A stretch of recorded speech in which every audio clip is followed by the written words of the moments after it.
and a quorum. So today is Tuesday, July 31st. This is a meeting of the Los Angeles City Council. We meet Tuesday, Wednesdays, and Fridays at 10 o'clock. If you are unable to make it to the meeting, we encourage you to use our city phone as well as go onto the website. There are, as well, make an announcement, there are translation devices available on this side of the City Council chambers if need be this morning. Mr. Clerk, please call the roll. Alarcon, Cardenas, Gruel, Hahn, Weezer, Labange, Parks, Perry, Reyes, Rosendahl, Smith, Weiss, Westenstein, Garcetti. 10 members present and a quorum. Madam President. Thank you. First item of business. Approval of the minutes. Yes, Mr. Smith moves, Mr. Zine seconds. Commendatory resolutions for approval. Those will be approved. Madam President, this is Tuesday, and there's a flag salute agendized for today's meeting. Mr. Smith, if you could please put us... Ladies and gentlemen, would you please rise and join with us in pledging allegiance to the flag of the United States of America? Place your hand over your heart. I pledge allegiance to the flag of the United States of America and to the republic for which it stands, one nation, under God, indivisible, with liberty and justice for all. Thank you, Mr. Smith. Mr. Clerk. Madam President, do you wish to take up public comment at this time? Actually, we'll go through the agenda first, and then we will go to public comment. On the regular agenda, item 1 is the bulky item collection fee ordinance that's noticed for public hearing, and you do have a card on that. That item will be called special. Items 2 through 23 are items for which public hearings have been held. Item 2 is confirmation of a commissioner. Do you wish to hold that on the desk? We will hold that on the desk. Next, That so would any leave the items specials, 3 through 23. colleagues, 2 through 23? Any specials? If not,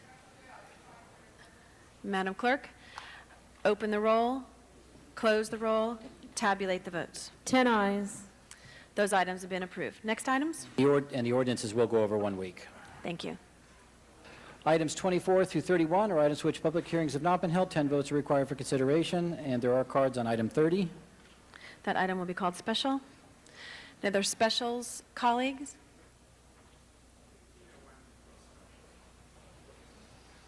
If not, Madam Clerk, please open the roll, close the roll, tabulate the votes. 10 ayes. Did you want 15 to be called special, or you wanted to go forthwith?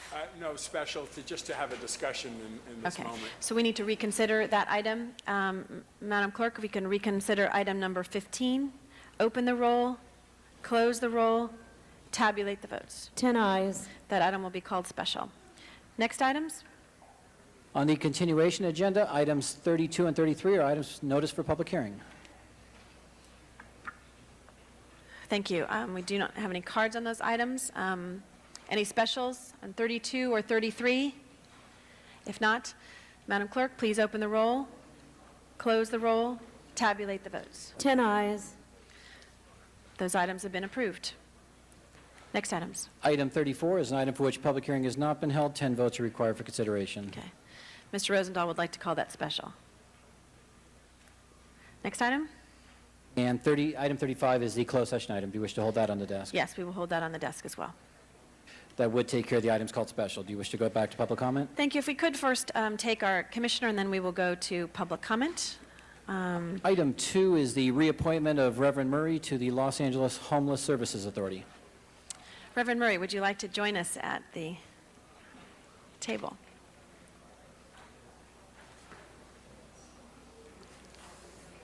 Good morning. Nice to have you here in City Council. I appreciate your willingness to serve again. I'd like to acknowledge Ms. Perry. Thank you.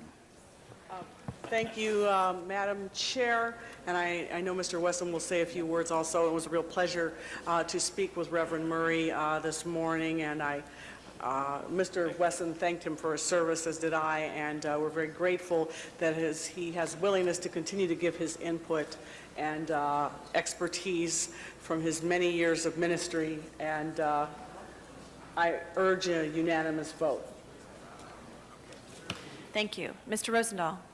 Yes, I just want to stand up and acknowledge one of the great leaders of Los Angeles. Truly, we are blessed to have you on the commission. You're inspirational, you're visionary, and you give everybody hope. And we look forward to your continued service with us. Thank you. Thank you. Mr. Zine. I just wanted to second Jan Perry's motion on unanimous support for Chip Murray for that position. Congratulations. Thank you so much. Thank you, Reverend Murray. We appreciate, again, your commitment. This is such an important issue to the city of Los Angeles on the homeless issue, and your years of service to the city, and particularly for those less fortunate. I just want to thank you for your willingness to serve. Madam. And so, no further ado, Mr. Wesson, would you like to add something? Thank you, Madam President and members. We had an opportunity. First of all, I want to thank Ms. Perry for jumping in and pinch hitting when I was in the back room trying to eat some fruit, Pastor Murray. At least it's healthy. The committee had the pleasure to chat with the pastor this morning, and we, wholeheartedly, would ask every member to support the reappointment of an individual who has provided the city of Los Angeles with service for numerous years in a variety of different areas. But I know where it relates to the homeless concern that Pastor Murray has always been high on his agenda, and I just think having him on this, on LAHSA, brings us added credibility, affords us the opportunity to have people objectively listen to what this commission reports. I would ask all members to vote aye. Thank you. Thank you very much.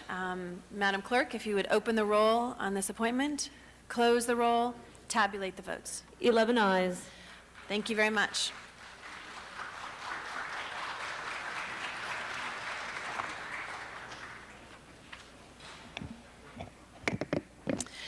We'll now go to the public comment period. Again, if there are individuals who have filled out cards on item 30, you will be taken on item number 30, and those regarding general comments should be, if they're directed to that, should speak about something other than item number 30. Our first speaker is Tom Patterson, followed by Chuck Tenon, followed by Lucille Saunders.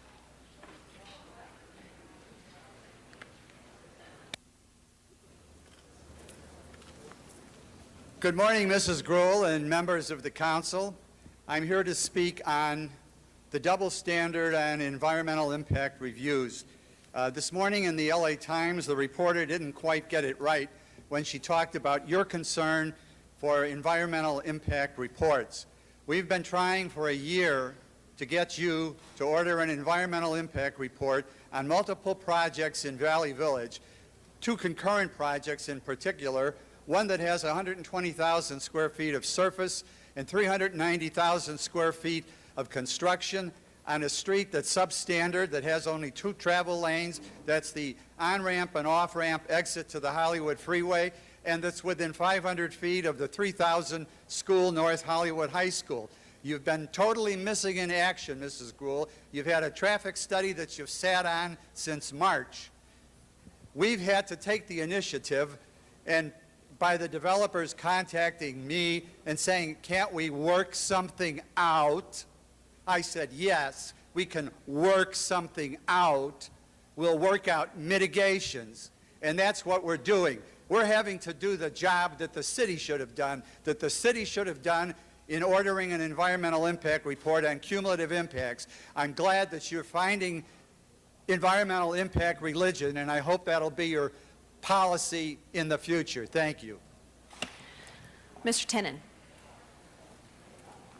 Good morning, Madam President, City Council members. 4 months ago, Wendy Gruhl introduced a motion to do a cumulative street study on West Magnolia Boulevard, the site of major development projects with thousands of square feet there. She stated that it was a hazardous area and a hazardous street. Yet what happened to the motion that Bernard Park seconded? Yet there's a massive development going on, but what happened? In an article in the Daily News today, Gruhl wants new traffic calculations. Well, she said we must acknowledge that increased density because it increases congestion. Well, try thousands of square feet in this little area on Magnolia. And yet the Department of Transportation says, gee, we could create a model. Well, if the Department of Transportation can't estimate the traffic impact on Magnolia to date, where all this is happening, and they're using misleading figures, well, what about creating a model for our street? And you can't fix something if you don't study it. So what I'm saying there is, if this motion was introduced, then do something. Don't build first, fix later, or don't fix at all on a street that's going to have a horrific impact, because it's a bad situation and the people that live there see it, and what's starting now is going to be a terrible thing. It needs traffic calculations. It needs a cumulative street study. It needs some lights that they don't want to put on because there's accidents and they want to do it after it's too late and when people get hurt. This is a small substandard street. If that motion went into effect, when is it going to be used? DOT engineer turned down Wendy Gruhl's motion and said it isn't that bad. Well, it is that bad. And when is the motion going to go forth and they're going to do the street study before they put this horrifying projects together? Thank you. Thank you. Lucille Sanders should be followed by Elaine Brown, followed by Candido Merez. Good morning. I'm Lucille Saunders, representing the La Brea Willoughby Coalition. We are the legal arm of the Melrose Neighborhood Association, and we applaud Council Members Gruhl and Rosendahl and urge the City Council's speedy review and passage of this motion to establish more realistic traffic standards and impacts of new developments. Traffic, bad traffic, has been long recognized as a significant consequence of unbridled planning and overdevelopment in the city. Yet a common thought expressed by developers and city officials has been, traffic is already at status F.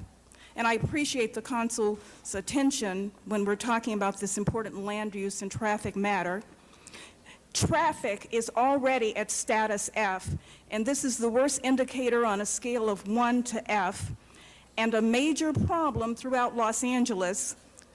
So what the officials say is, so it won't get better. So they've simply allowed traffic to get worse through the current planning processes.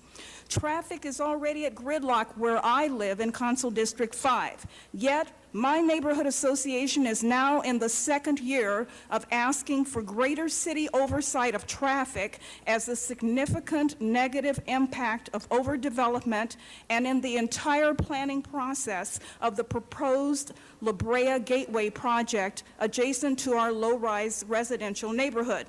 The true travesty is the developers' paid consultants' report, including traffic impact studies of these huge overdevelopments, have been too readily and fully accepted by city planning. We, your constituents, have had to spend our money, our time, to challenge these reports, which use complex and inadequate traffic equations. These outmoded traffic measures are compounded by each project being looked at in piecemeal fashion rather than cumulatively in the face of all other projects affecting the same traffic patterns. Thank you very much. So please keep us apprised, and we will continue in our support of this motion. Thank you. Elaine Brown, followed by Candido Merez, followed by Oscar Johnson. I have a brief statement to make, but I'll make it under item 30. Thank you. Candido. Good morning, Madam President, council members. I'll have to kind of change my words around because of the restrictions regarding item 30. Candido Merez, a member of the Van Nuys Neighborhood Council, speaking for himself today, and a proud resident of the 12th District, where we believe that from Chatsworth to San Pedro, from the east side to the west side, that we are one city and one people, and that whatever takes place in one community affects us all if it's not a good project, if it's a public safety issue. And Madam President, I do have to leave early, and I know that you've stated that we couldn't talk about item 30, but as you know, my health condition, I'm not able to stay long. But I just want to say that in the 90s, there was a Home Depot that wanted to come to Chatsworth and Zelza. You recall that, Mr. Smith. And we fought that. And today we have a beautiful development there because we waited and we fought for it. So I'm asking you folks to say no to Home Depot and wait for something better for your community because you deserve better. Thank you, Madam President, council members. Thank you. Oscar Johnson, followed by Richard Kearns and Elliot Katz. Good morning, Madam City Council. My name is Oscar Johnson. I'm a proactive for the concerned citizens of the city of Los Angeles, and I'm speaking about racism in politics. I see today how in this 21st century that the African American males is experiencing the worst form of genocide we have experienced since we've been free from physical slavery. But I think we should develop a government that can care for all living people in society, because what happened after Martin Luther King was very unacceptable, and I think that King Drew should be closed down, and and the homeless situation downtown should be more cared for better, and our politicians should be more accountable for what they're doing, and the resources that they are receiving should go directly to more to the citizens that needs it, because we need jobs in Los Angeles. Our situation in Los Angeles is very detrimental, economic racism, and we should push for politician reform. We should replace all y'all people in there. They're not doing your job. We're not connected with y'all. Y'all not connected with us. You're only connected with the people that get support you. And our mayor have many fallen projects. Our police department, I think we should have random drug tests, random alcohol tests, and we should have random psychological evaluation tests of who in charge over us. We should be more identified, should be more open that what we're doing as an open government, and should be a free society for all people. But it seems as though the people that are in charge of our liberties and our freedom, they are our oppressors. And we're facing today on the 21st century with morals and economics, and our representation in government have really fallen us through and our mayors have different MTA buses riding the street downtown Skid Row illegally, not coming out under his supervision, and he have many fallen projects. Our mayor have failed Los Angeles. He's not doing nothing for the city of Los Angeles to breaking it up, to bring it up. He have the homeless people clean up the city of Los Angeles for nothing, and I think he have money in the funds to do that. It is not directed toward the city for the homeless to uplift. Thank you very much. Richard Kearns? Richard Kearns? Not here. Elliot Katz? Richard Kearns and Elliot Katz, okay. Reverend Glenn Rowland? Be followed by Arnold Sachs.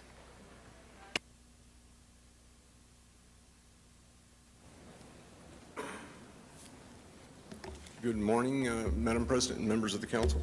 I don't know what's happened to Mr. Kearns. I saw him here earlier, but he is ill. I have basically an open letter. Can we get the audio down on this mic a little bit? Thank you. An open letter to Los Angeles City Council. Today a grave was marked with only a number because he had no one to care for him in his last days. He could not stand at the protest and council meetings anymore to beg you to do the right thing. His body was just too weak and weary. His name is no longer important. All of his pain and suffering have now gone. 38 years and 12 days ago, Neil Armstrong said, "One small step for man, one giant leap for mankind." Tomorrow, on August 1st, 2007, you will make a giant leap for humankind. You will show that the City Council of Los Angeles, California will use both intelligence and compassion in making the appropriate decisions. What you will stand for tomorrow when voting on the ICO for medical marijuana dispensaries will mark the beginning of a new era in our history. I pray that each and every council member will take a look at what is being done in our sister cities in this great state to provide safe access for their patients and to make an informed decision, not the scare tactics. One of those decisions that you can wake up in the morning and look at yourself in the mirror and say, "I did the right thing." The city of Los Angeles has lost over 150,000 citizens to diseases such as AIDS and cancer alone last year. I asked the city to pass a referendum to make Los Angeles, California, the most compassionate city in America. Then we will rightly deserve our name once again as the City of Angels. Madam President and council members, you have the power and the obligation to make this dream come true. Pass the ICO, but please allow us, the patients, caregivers, and city government to work together on a plan to provide the medicine for those patients who need it and provide it safely. Thank you very much. Thank you very much. Our next speaker will be Reverend Glenn Rowland. That was me. Okay, thank you. All right, Mr. Arnold Sachs.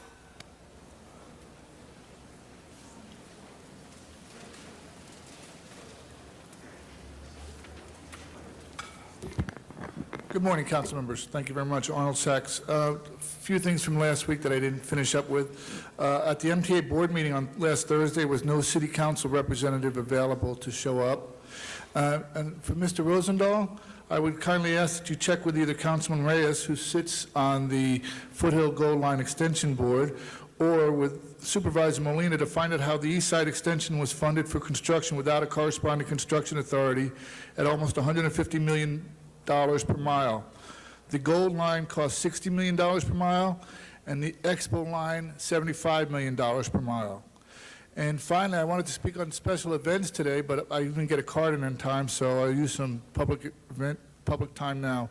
It's my understanding that special event items are public property used for private events or public events with the corresponding fees waived and reimbursed back to the city.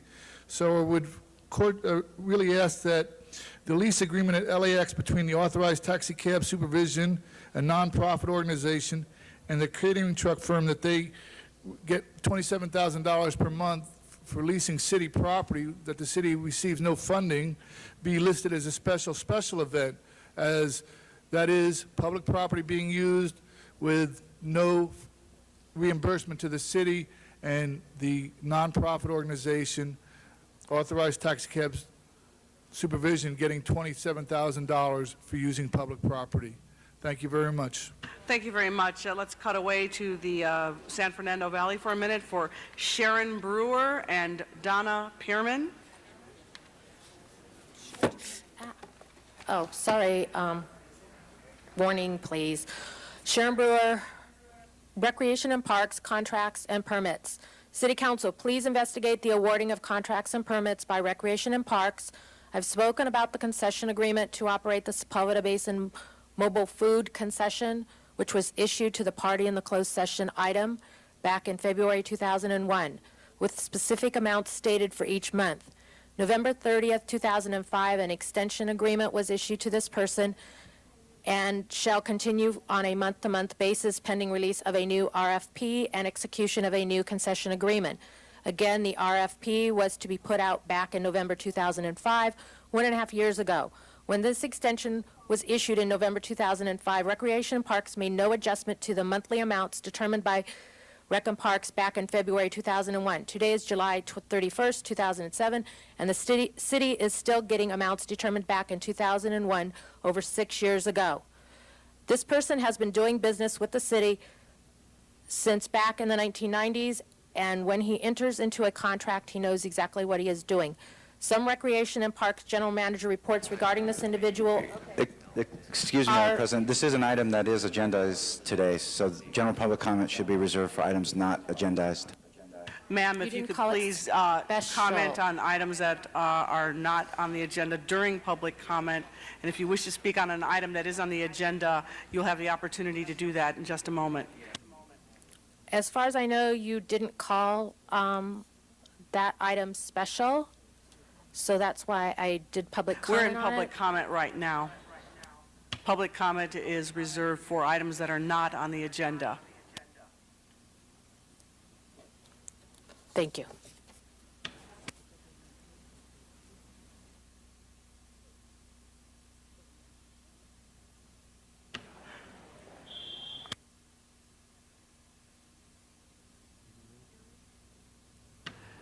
Going back to the San Fernando Valley for Ms. Pearman. Okay, my name is Donna Parham, and first of all, I'd like to say I would like to know why announcements aren't allowed. Is that a way you won't have to tell us when where you're going? Not another San Pedro incident, right? If you don't have to tell us, we won't know. I had a very bad last week. I had lost my purse on the so-called wonderful mass transit going to you. Luckily, our wonderful parking cop did everything to help me. She even stopped the bus, eventually showed up in Culver City, which was nice, but it took 2.5 hours to go from West Los Angeles to Culver City. That's crazy. That's where one bus only runs once an hour, and we need to fix our mass transit. We need to keep the CRA in check. They can't just build any project they want without any consideration for the people involved. And I'm also against Proposition R, which gave you the third term, which you confused people by saying that limit the people, limit our councilmen down to 2 terms when, 3 terms, limit them down to 3 terms when it was already down to 2 terms. Of course, people not knowing that they did it 2 terms, thinking they were limiting them. And so I'm also against that. Okay. Thank Anyway, you very I'm done. much. Back to, I'm Miriam Fogler. I'm supposed to be next. Ms. Fogler, please proceed. Thank you. She meant that it was supposed to reform lobbyists coming to City Hall, but it made it looser.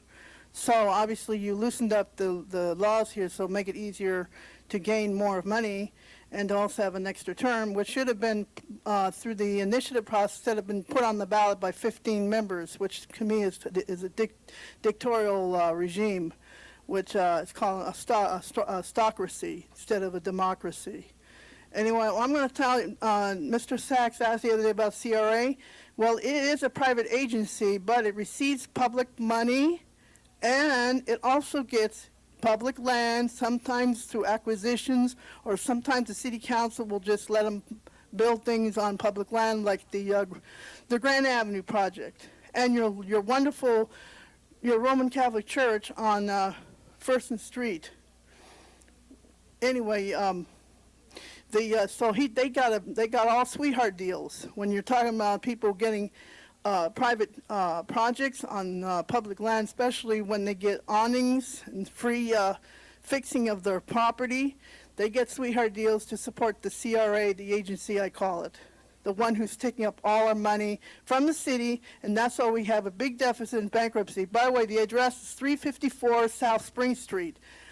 You can go down on this 8th floor. I don't remember. I think it's the 3rd Thursday of the month they meet. But they have to answer to the public. They have to have it open because they receive public money and public land and all that. So they're working with all private entrepreneurs, developers, and that's where all the politicians get their money. They get the money from all these luxurious projects, and they don't care about the impact on our cities, traffic, infrastructure, and all that. So I'm just letting you know how bad it is with the CRA's Thank you very much, ma'am. Back to City Hall. Our next speaker is Mr. Matthew Dowd. Mr. Matthew Dowd, followed by Michael Hunt.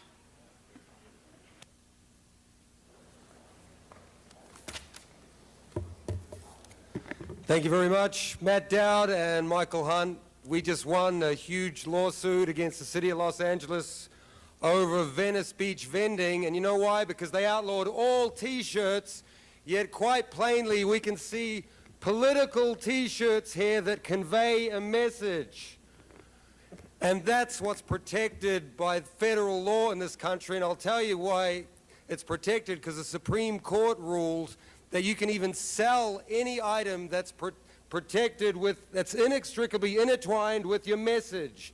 And their message is very clear. It's likely to be understood by the viewer. Mastra Vincenzo is a court case in New York, federal law once again. And the court said that before you outlaw any item, you need to take that item before a court and have a court determine whether that has communicative value. So we won that one because you outlawed everything, and we told you that you couldn't do that. Now there's a new one they're bringing out. I got to tell you this, Mr. Zine and Mr. City Attorney, because the city attorneys now, they want to make it a political speech zone. Well, guess what? Matt Dowd has been for a while a political advocate. I'm going down there with my political speech. I'm going to set up a big sign, and I'm going to say, I sued the City of Los Angeles over inextricably intertwined. Here's all the legal precedents. Here's how we did it. And it was all about this $1 incense. Oh, it's $1 a pack. And the Supreme Court says that's inextricably intertwined with the speech, so you cannot say it's donation only. They're still stuck on this, oh, you've got to take a donation. No, these people can go to Venice Beach, set up a table, talk about Home Depot, right? And say $5 for a T-shirt, and that's legal. Thank you very much, sir. Next speaker, Mr. Michael Hunt. Wow, that's a hard act to follow. I'm here for the people that want to work. How many people want to work? Just work. Stand up and clap. Stand up and clap. Come on. We can't hear you guys. Right. If you want to work, stand up and clap. That's what America's about, community-based policing. Finding jobs for people who wants to work. I agree with that totally. Hi, my name is Michael Hunt, and I'm back on the 4215. The city attorney has come back with all screwed it up 5 or 6 times now. I wonder, you know, what school did they go to? It just doesn't make any sense. The management, the whole team of the 4215, you know, if you want to work, let the people work. If you want to try to police people for working, then you're going to have vigorous problems. But as the city attorney screws it up again, and it'll probably have you guys in a 5th lawsuit in the next 3 or 4 weeks, you guys probably have 2 more lawsuits filed against you guys for what they're trying to do. It really doesn't make any sense. We tried to tell you guys, you know, what and how, what it really is, and what the federal judge is saying. So on that note, you know, we just want you guys to really listen to us. You don't have to listen to the city attorney no more. We can replace him. That's the size of it. He's getting you guys in a whole lot of trouble. I believe people should work every day. If you want to work, clap your hands again.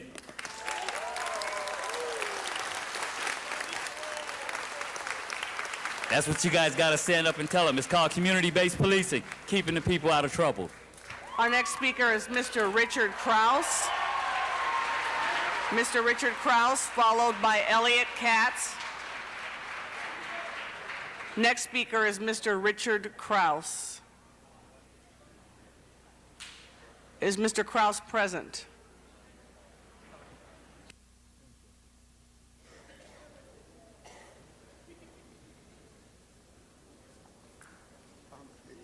Excuse me, might that be Kearns?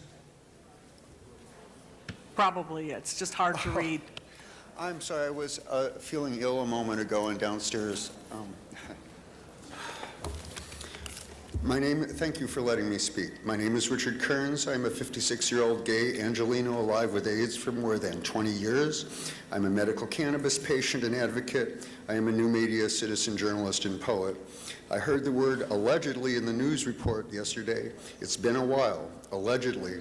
Whether LAPD spokespersons could tell if that was really a DEA t-shirt Officer Dennis Packer was allegedly wearing on the internet broadcast video. It was. There are probably thousands of photos of Packer decked out in his name brand. Please, I urge you as a city council, do not let Officer Packer rob you of the opportunity to make public policy decisions every time he's in costume. Enact a policy of non-cooperation with the DEA in matters of the medical cannabis clinics. Stop the cross-deputization immediately. This is not the rule of law here. These are the rules of engagement. Show your gun, shout, shove, shoot, and pillage. Is this how citizens should be treated? Is this martial law, or is this community government? Please help us out. Please stop further raids. Thank you very much. Namaste. Thank you very much, sir. Mr. Elliot Katz.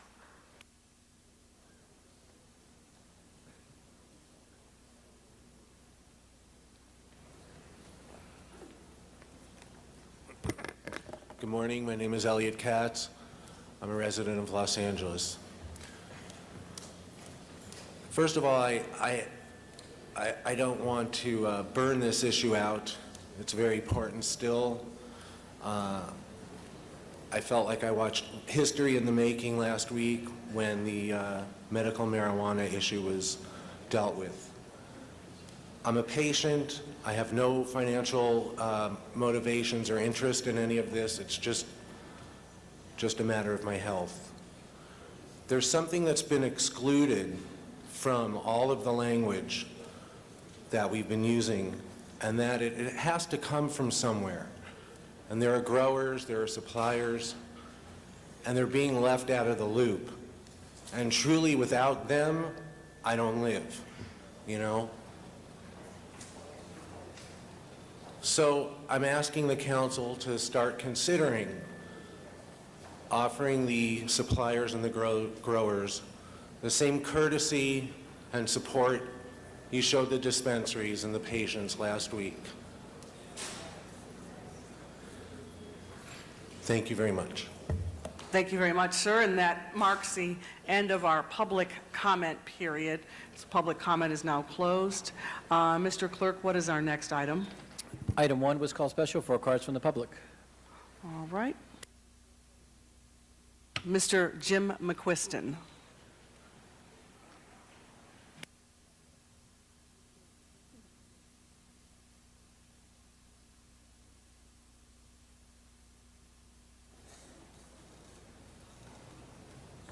Jim McQuiston. I wholeheartedly support this. Let me tell you, in our area, we have a nice mix. We have small family houses. We have giant apartments. We have Section 8. And we all get together. The only problem is when people move out of those giant apartments, the managers find all sorts of furniture left. And since it costs them to have it hauled away, they'll put that furniture out in front of one of the smaller units because they have city services. And it sits there, mattresses, furniture, all sorts of stuff, and no one picks it up. And now we're going to have a system where the city will stop that. We won't have to have the city attorney going after those managers anymore. It's going to save us a lot of infrastructure. And so this is something that's, the time has come. Let's get on with it. Thank you very much. Our next speaker is Mr. Matthew Dowd.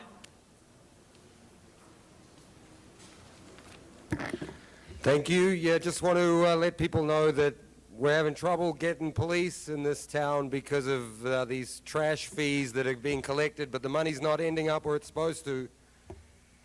And I also want to mention that anybody who wants to fight the city on any of these ordinances or make a protest, English language is your best friend fighting the city because they use things like this. Because it can be seen with certainty that there is no possibility that the activity in question may have a significant effect on the environment. So it's handy to understand that kind of talk. Thank you. Thank you very much. That closes the comment on this item. There are no speakers in the queue, so Mr. Clerk, would you please Mr. Rosendahl, did you want to comment? Okay, great. Please open the roll, close the roll. Tabulate the vote. 11 ayes. Next item, Mr. Clerk. And the ordinance will go over 1 week. Thank you. Item 15 called special by Councilmember Rosendahl. Mr. Rosendahl. Thank you, Madam President. Item 15, could we have someone from the City Attorney's Office come on up and talk about this? Item 15, folks, is brush clearance. We are in a climate change reality, and we need to prepare ourselves for potential fires as there are fires every day. There is an agreement between Caltrans and our fire department. Mr. Weiss led the charge on the council floor at the motion, and Assembly Member Michael Feuer provided leadership with Caltrans. The bottom line is there's common land around the area that needs to be cleared so we don't have fires. And this is a great cooperation between the state and our fire department. And I'd like to have an update from you as to how that cooperation is going right now. And are we comfortable that all those acreages that are under joint jurisdiction are going to be cleared as we are in a fire season and will be in a greater fire season when the Santa Anas come in the fall? Good morning. I'm Janet Jackson, General Counsel for the Fire Department. And specifically to address your concerns, Councilman, the MOA has been entered into between Caltrans and the city, the fire department. Great. And Caltrans is fully cooperating with the fire department, and they have achieved a lot of the brush clearance and are continuing to clear all of the brush. It's been a situation of full cooperation with Caltrans and the fire department, working with them to assist them by providing access to some of their brush clearance contractors for property that Caltrans does not have contractors to clear for. Good, so you're feeling pretty good about it? Yes. Good. And you know, I say to all my constituents who live in the 11th District, clear that brush in the canyons and in the hillsides and around your house, because it is only going to be more serious as we get into the fire season. Appreciate that cooperation. Thank You're you, welcome. Madam President. Thank you, Mr. Rosendahl. Thank you very much. No further speakers in the queue? Okay, that's it. All right, so Mr. Clerk, please open the roll, close the roll, tabulate the vote. 11 ayes. Thank you. Mr. Clerk, next order, next item. Item 30, called special for cards from the public. All right. Before we go forward, Ms. Gruhl, would you like to say a few words? Yes, colleagues, we are going to have a public hearing, and I'd like to request that we have a 10-minute public hearing on both sides on this item. But colleagues, before we open up the public comment for my motion to assert jurisdiction over the Sunland Home Depot case, I feel that it's important to set a little bit of context there, and I want to take a minute to do that. We are here today to decide whether or not the City Council should assert jurisdiction over this matter. The decision involves one very simple question. Is the remodeling work proposed for the Sunland Home Depot store a project as defined in the Foothill Boulevard Specific Corridor Plan? That sounds kind of technical, bureaucratic, whatever it may be, but it is a very simple question. Is it defined as a project? At the recent North Valley Planning Commission meeting just last week, there were several issues brought up during a 7-hour hearing. Oh, wow. 7 hours. A lot of kudos to those planning commissioners who were there for that amount of time. But a lot of the questions that were asked were not relevant to the one question I just outlined for you. Is this a project or not? So I hope today that the individuals who come and speak will address the issue of whether this is a project or not in Sunland Tujunga, because that is the issue before us. I will go into greater detail after the public comment, but again, this is about asserting jurisdiction. I hope all of you will understand that there's been enough questions raised that it is our responsibility to 245 this and have it come back to the Planning and Land Use Committee as well as to the full City Council. So, Madam President, if you would, we'll go to the two sides. Thank you very much. And again, that will be 10 minutes for each side. And if the speakers take 2 minutes each, that means you'll only have 5 speakers within 10 minutes. So it's up to you to decide how to allocate your time. The first speaker will be Joe Barrett, followed by Nancy Pistole.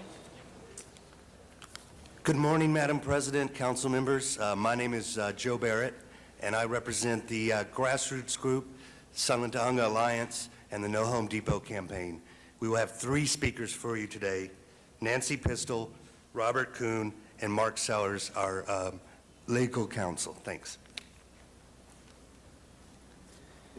Good morning, honorable City Council members. Okay, excuse me for 1 second.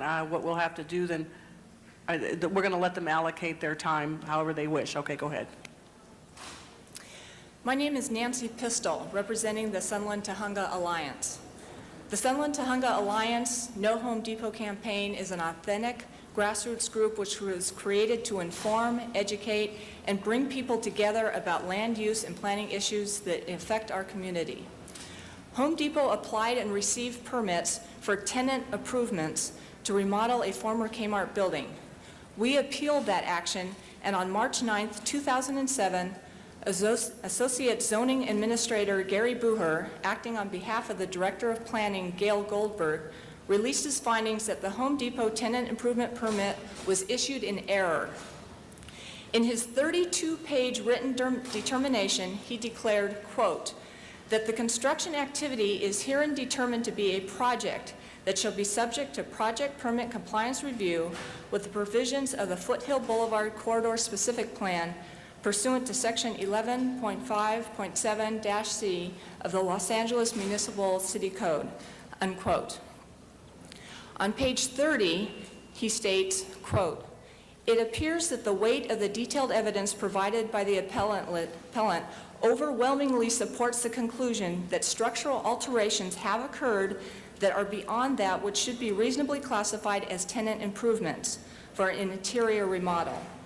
This conclusion is supported not only by detailed expert observations and quantifiable data, but also by casual observation of the average person. With a new floor, roof, and structural supports, the renovation is changing virtually everything except the mere facade of the walls that have been propped up to keep from falling down. The extent of the renovation is simply too complex and extensive to be considered a mere tenant improvement," end of quote. On July 19th, at a North Valley Area Planning Commission public hearing, both the Department of City Planning and the Department of Building and Safety graciously admitted mistakes and errors in issuing the tenant improvement permits last year. After listening to 6 hours of testimony and with only a brief discussion amongst themselves, the commissioners granted the appeal in favor of Home Depot, overturning the zoning administrator's decision. Simply said, the decision of the North Valley Area Planning Commission was flawed because they did not consider the facts that make this renovation a project. We are here today to request that you, the Los Angeles City Council, re-examine this questionable decision of the North Valley Area Planning Commission concerning Home Depot's appeal. Thank you. Good morning, honorable council members. My name is Bob Kewen. I am a homeowner and 10-year resident of the Sunland Tujunga community. We are outraged that Home Depot is continuing their mission to circumvent the Foothill Boulevard Corridor specific plan. If the Home Depot can derail our specific plan, then the existing local regulations in the neighborhoods that you represent are also at risk. Any corporation or business with enough money and influence can destroy your specific plan, community design overlay, or historic preservation overlay zone. If Home Depot is allowed to proceed, the distinction between what is a ministerial action or a discretionary action becomes blurred. Then certainly, the distinction of what is a project or not a project is also blurred. The zoning administrator stated in his written determination that even though the firm of Latham and Watkins attempted to refute our claims, we provided extensive expert testimony and written documentation from structural engineers and other experts that proved that the structural alterations are occurring. On page 30, the zoning administrator listed the following findings. Number 1, the slab floor is being replaced with a significantly thicker floor that will support a heavier rack system. Number 2, the slab floor will be tied to the foundation and become a supporting member for an integrated functional structure. Number 3, the roof support or framing beams are being structurally altered and strengthened in order to support a new roof and more HVAC equipment. Number 4, the roof is being replaced and strengthened to support more HVAC equipment. Number 5, exterior doors have been removed and portions of exterior walls have been opened. Clearly, structural alterations have occurred. The topic is whether the construction work constitutes a project, and the fact is that it does. This is about land use policy and implementation. This is not about tax revenue, jobs, or any other distractions manufactured by the Home Depot. We are asking you, the Los Angeles City Council, to make a definite ruling to approve Councilmember Gruhl's motion and assert jurisdiction over this case. Thank you for your careful consideration. Thank you very much. Mr. Mark Sellers. Good morning, Madam President, council members. My name is Mark Sellers with the Jackson DeMarco Law Firm. I've been assisting the No Home Depot campaign for quite some time now, trying to get at the bottom of what I call the under-the-radar screen approach that Home Depot has chosen. Home Depot, one of the wealthiest corporations in the country, the largest home improvement center, has basically chosen an approach that does not have a public hearing, an approach that does not mitigate the impacts of this project, and an approach that basically does not allow the project to come up to the standards of the specific plan. When I first looked at the project, I quickly saw that this is an item that we're going to need structural engineers to look at. There are 3 triggers under the definition of a project. One is there any exterior modifications? We feel there are. There is a garden center that is having a major fencing placed on it. That's an exterior modification. There are 57 air conditioning units being put on the roof of this facility. That's a major exterior modification. We then looked at structural alterations, which was one of the key issues. We looked at the definition of the city code, which is any support member in that building being modified or changed? We then went and showed the Planning Commission that 110 16-inch beams, 28 feet long, were being modified at 57 different locations in that roof. And those beams were necessary to support air conditioning, new air conditioning units that weighs thousands of pounds. When that hearing was over, as Councilmember Gruhl indicated, after 7 hours and a very short deliberation, 3 commissioners voted to grant the appeal, and the reasons that were stated in the record, which were the findings, which are very important from a legal point of view. They need to support that decision. One commissioner indicated that she felt that this was probably a project. She felt that the main reason that she needed to support the appeal was that the city had given misinformation to the applicant. At one point, they had said it did not need to go through permits compliance, and later they changed their mind. The zoning administrator's office indicated that the city changed its mind because after we showed them all the details, they agreed with us. We followed the process. That finding was incorrect. It was inadequate. It had nothing to do with that hearing. Another finding was made by another commissioner that no change of use had occurred and the size of the building didn't increase. Well, those weren't issues before the Planning Commission. So you have 2 of the 3 votes have inadequate findings or missed the point. And the point, as I say, is basically whether structural alterations were made to this building or not, or whether exterior modifications were made to the building or not, or whether the value of the work, which we feel is about $5 million, exceeded 50% of the replacement value. And we feel that it did. And those were the reasons, and those were the factors, and those should have been the findings to support the Planning Commission, and they weren't made. With that, respond to any questions, or? We have a few more minutes. Miss Tommy Lynn Bowling. And for the remainder, I will then read the names of the individuals who showed up today into the record after your 10 minutes are up. Good morning, council members. My name is Mary Benson. I'm Vice President of the Sun Valley Area Neighborhood Council. Excuse me, hold the clock, please. I called Tommy Lynn Bowling. She's yielding her time because we're speaking on as a neighbor. Have you filled out a card? Yes, I'm in there someplace. And your name again is? Mary Benson, Vice President, Sun Valley Area Neighborhood Council. Please proceed and start the clock again. I'm here, council members, to ask that you support your colleague and the staffs of both the City Planning Department and the Department of Building and Safety and overturn an emotional decision by the North Area Valley Planning Commission. The Home Depot piecemealed to avoid a planning review. This could create a tremendous loophole in the building entitlement process big enough to drive a bus through. Please support Wendy Gruhl's motion to invoke Charter Amendment 245. Thank you very much, ma'am.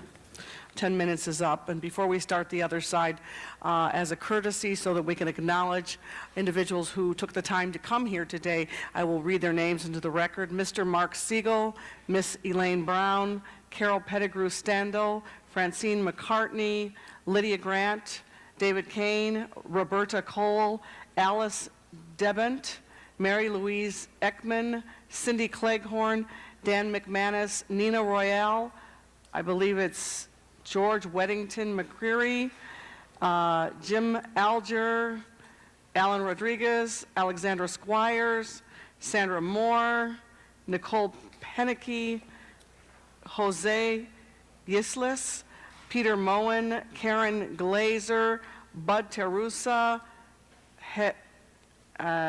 writing is hard to read, but it looks like Hesik Amirian, Terry Hale Church, Sharon Martin, Valentine Croitoru, Sylvia Croitoru, Tom Patterson, Sharon Weissman, Jancy,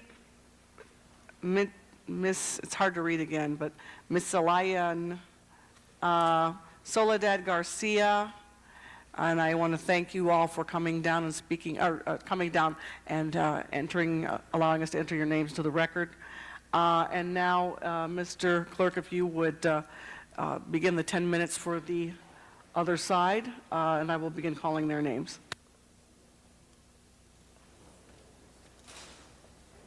First speaker will be Cindy Sterrett.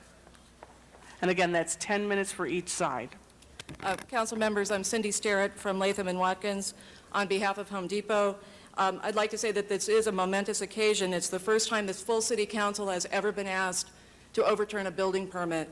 This is a building permit that was issued by Building and Safety after 22 separate reviews of the plans. After 5 separate times, the council office asked for the plans to be sent to their office, and they were given to the opponent's experts. The opponents sent all their comments back to Building and Safety. Building and Safety had a 5-hour meeting in the community and answered every question. The zoning administrator erred and abused his discretion, and that was the finding of the Area Planning Commission. They were asked to decide this locally. They made that decision in front of 700 people. They found the process had not been followed. They found the appeal had been accepted late. They found this process has dragged on for a year.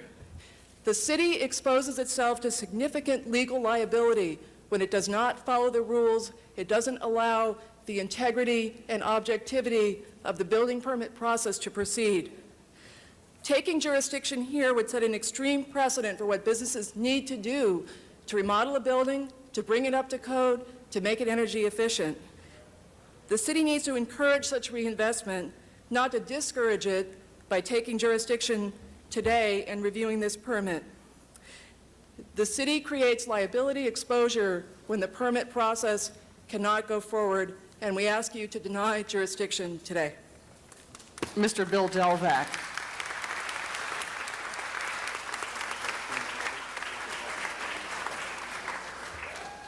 Honorable Council Members, Bill Delvac of Latham & Watkins, proudly on behalf of Home Depot.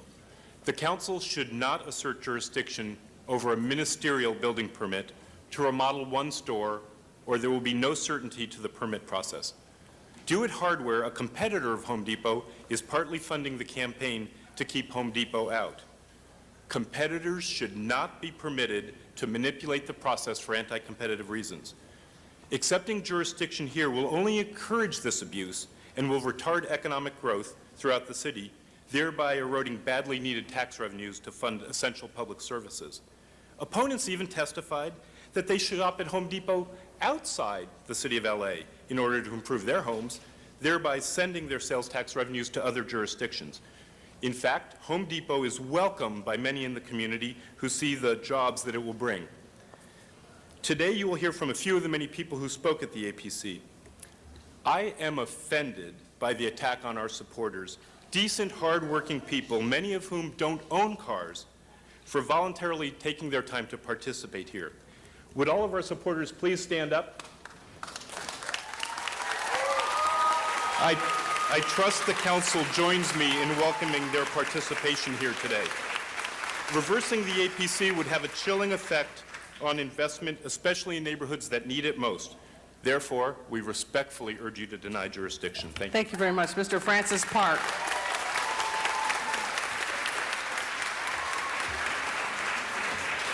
Council members, I'm Francis Park from Park and Blyos, representing Home Depot. Home Depot has been working for over 2 years to reuse an existing vacant building in the Sunland area. During that time, Home Depot has followed every rule and done everything right in this matter. Over $2 million has already been spent in reliance on the permit, and the building remodel work is over 90% complete. Home Depot worked with planning and building over an 8-month period from November 2005 to July 2006 to establish the scope of work for this building permit. Building and planning reviewed the plans at least 22 times. They determined that this is fully consistent with the Foothill Boulevard specific plan. Home Depot responded to every comment submitted. Nothing here has been done without city oversight and guidance. The Building and Safety applied the same rules here that are applied to every set of plans. The same definition of structural alterations is in other specific plans, and there are 140,000 building permits issued each year. Planning and Building both separately signed off on the permit, concluding that the work here was not a project. You have copies of these documents. This conclusion was also confirmed by two different outside building experts, one of whom will be speaking later, and most recently by the Area Planning Commission. The APC held 2 public hearings on this matter, listened to over 7 hours of testimony, and reviewed thousands of pages of documents. The APC determined that the ZA acted in error and abused its discretion on both the process and the substance. There was substantial evidence supporting the APC decision. We ask you today, the City Council, to respect the city process and deny the 245 motion. Thank you. Next speaker is Mr. Rick Green.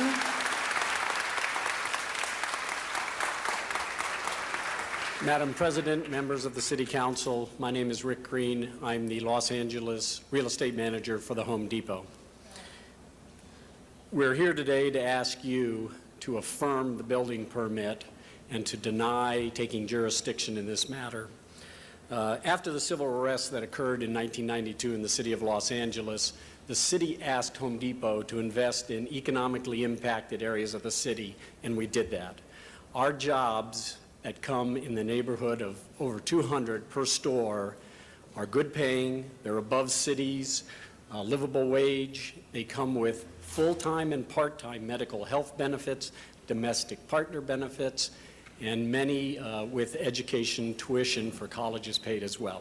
These are quality jobs, and you should give the people that are sitting here today the opportunity to experience the economic benefit that this project could bring. Home Depot has gathered 3,000 support signatures in this community. It is not a one-sided affair. We have 60 businesses that would benefit from Home Depot opening on this Foothill Boulevard. Those people frequently could not speak out due to the climate, but they are there, and we have submitted for public record this information. Home Depot urges the City Council, and I urge the City Council, to deny taking jurisdiction and to reaffirm the Area Planning Commission's decision that the building permit is valid. Thank you. Thank you, Mr. Brendan Huffman.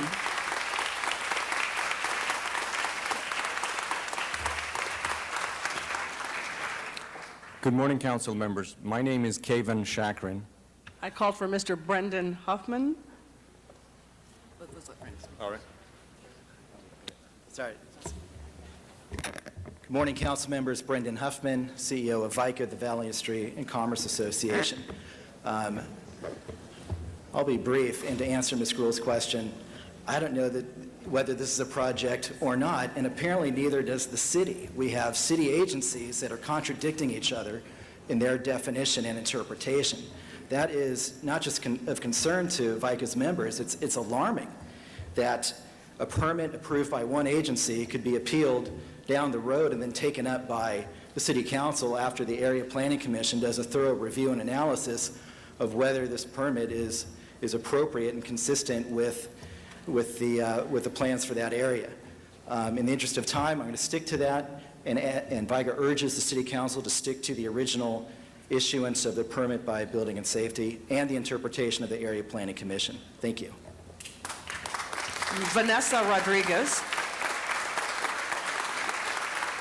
Vanessa Rodriguez. And if there's time, Mr. Shakurin after Vanessa Rodriguez. Good morning, Honorable City Council. I'm here on behalf of the Los Angeles Area Chamber of Commerce, and we echo VICA's concerns. Thank you. Mr. Kevin Shakurin. Okay. Good morning, council members again. My name is Kevin Chakrin. I'm a licensed civil engineer in the state of California, and my practice has included many buildings similar to the nature of the one that we're speaking of today. We have made an independent third-party review of the structural plans and documents relative to this action and find that under the definition of the Los Angeles Municipal Code, there are no, I repeat, there are no structural alterations. and this is consistent with the decision of the Los Angeles Building and Safety. Thank you. All right, thank you very much. And your name, madam?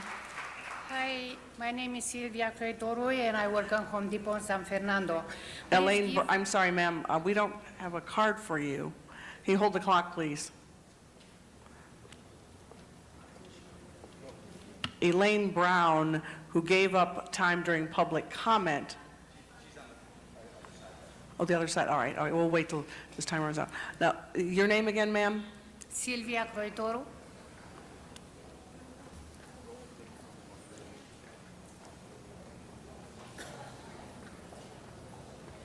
All right, you have to come and fill a card out after you're done, please. I do have one, ma'am. I think I read your name into the record on the other side. Are you speaking here in favor of Home Depot? Yes, I'm in favor of Home Depot.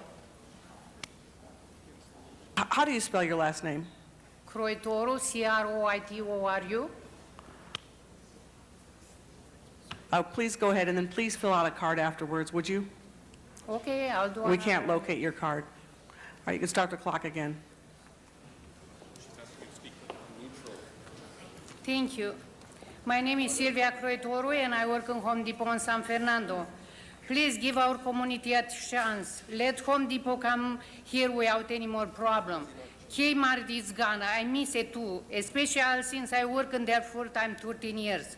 Home Depot give a 52-years-old woman another chance at a full-time job when another businesses around here was only part-time available. Home Depot works with their employee. They give me a chance to pay my bills. I wanted to give them a chance too. Let Home Depot in our community. Okay, that is the end of the 10-minute hearing on both sides. Ms. Gruhl, there is one individual, Ms. Brown, who I asked to give up her time during public comment. I think she's fine. Elaine, because then we'll give a minute to the other side if you want to speak, but right now you've all had your 10 minutes on this side, so if you're fine. Okay. 10 minutes, all those. We had 10 minutes on both sides, Yes. in favor and against, and I will read the names of the individuals who filled out cards on this item into the record. That would be Elaine Brown, Louise Stone, Kyle Barrick, and Mr. Michael Hunt. Ms. Gruhl? Thank you. Thank you very much. We'll make it clear that you were against whatever you'd like to say. That'd be fine. Colleagues, I ask today that you support me on this 245 motion related to Home Depot. In the 5 years that I have been a city council member, I have rarely asked for a 245 on a planning issue. So this is clearly something I don't take lightly. Now, almost 6 months ago, I appeared before a neighborhood council in Sunland Tujunga. And they asked me, this was prior to the zoning administrator's determination, this was prior to a lot of this discussion, they said to me, will you 245 this item if it doesn't go our way? And I honestly said to them, I can't assure that. I'm going to look at the facts. Some were not happy with that, but I said, I am going to look at what the zoning administrator says and make my determination based on the facts before me.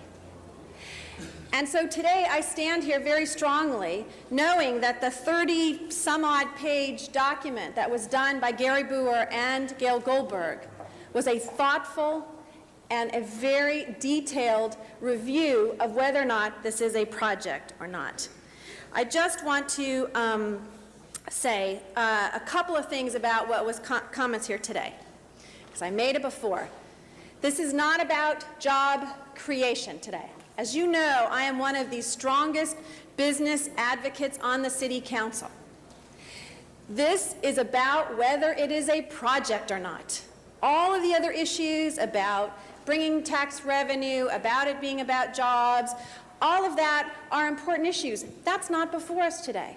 What's before us today is, do we have the control and the authority to determine whether or not the City of Los Angeles has the right to say, we're going to address the issue of transportation traffic issues, we're going to address environmental issues, it's next to a school, we're going to address the issues as to whether or not the hours of operation, all of that is reflected on whether or not it's determined to be a project.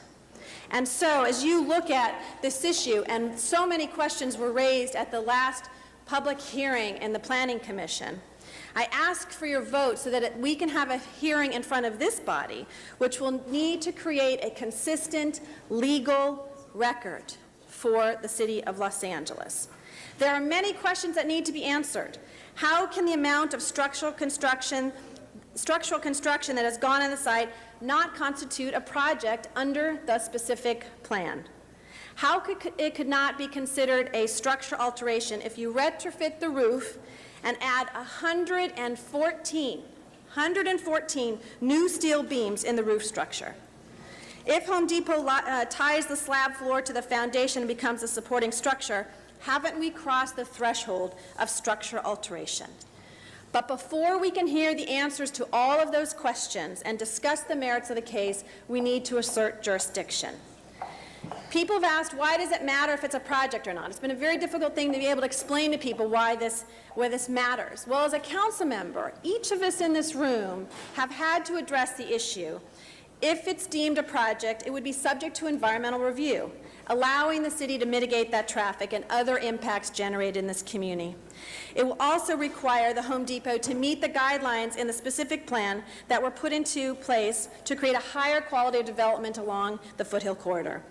Whether it is landscaping, signage, or hours of operation, it would have to comply with the specific plan. The Director of Planning, after reviewing all of the documentation of this case, came to the conclusion that this was a project.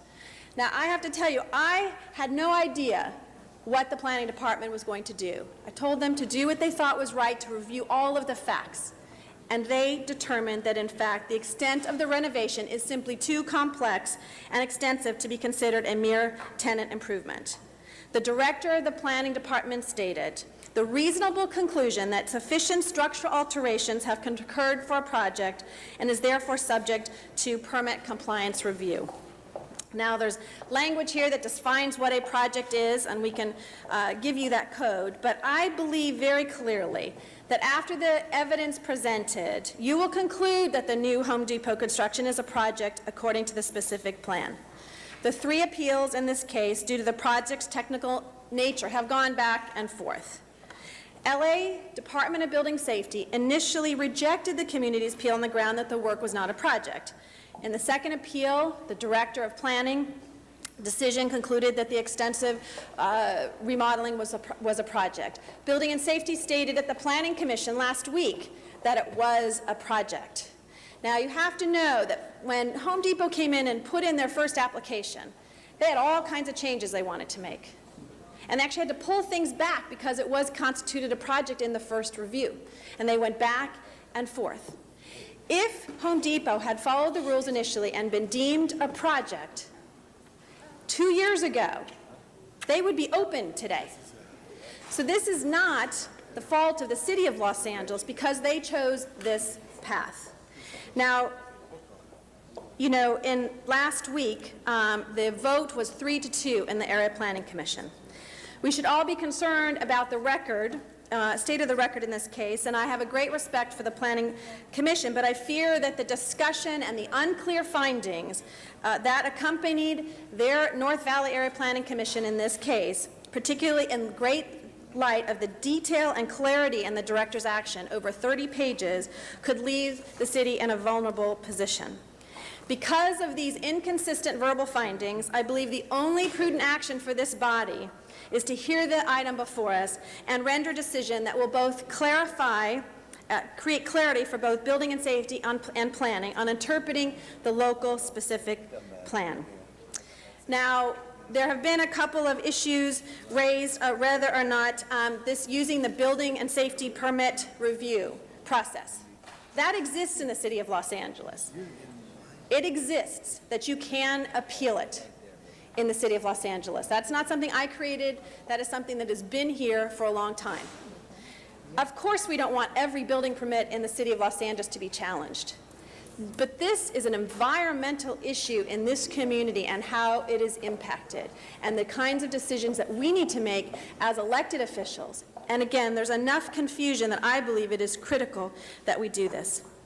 I ask for your vote today supporting the 245, and let our body hear all of the evidence and make a decision based on the question, is it a project or not? You heard today from a lot of the speakers on the Home Depot side about a lot of other things. That is not our job today. Our job is it a project or not? And as someone in this council who I feel has demonstrated my credentials on the business side, demonstrated my credentials on doing what is fair, demonstrated my credentials on the fact that asking for a 245 is a big thing for me today. So I would hope that you would support me and have a yes vote on this item so that it can go to the Planning and Land Use Committee next week and then come back to the full council for us to clearly identify that this is a project, require the issues to be addressed in the community, and to support, I think, the community and support the city in the decisions that they made that our zoning administrator and our building and safety department indicated in their report last week before the city council. We do have representatives from the city attorney's office and the planning department here today who know this backwards and forwards.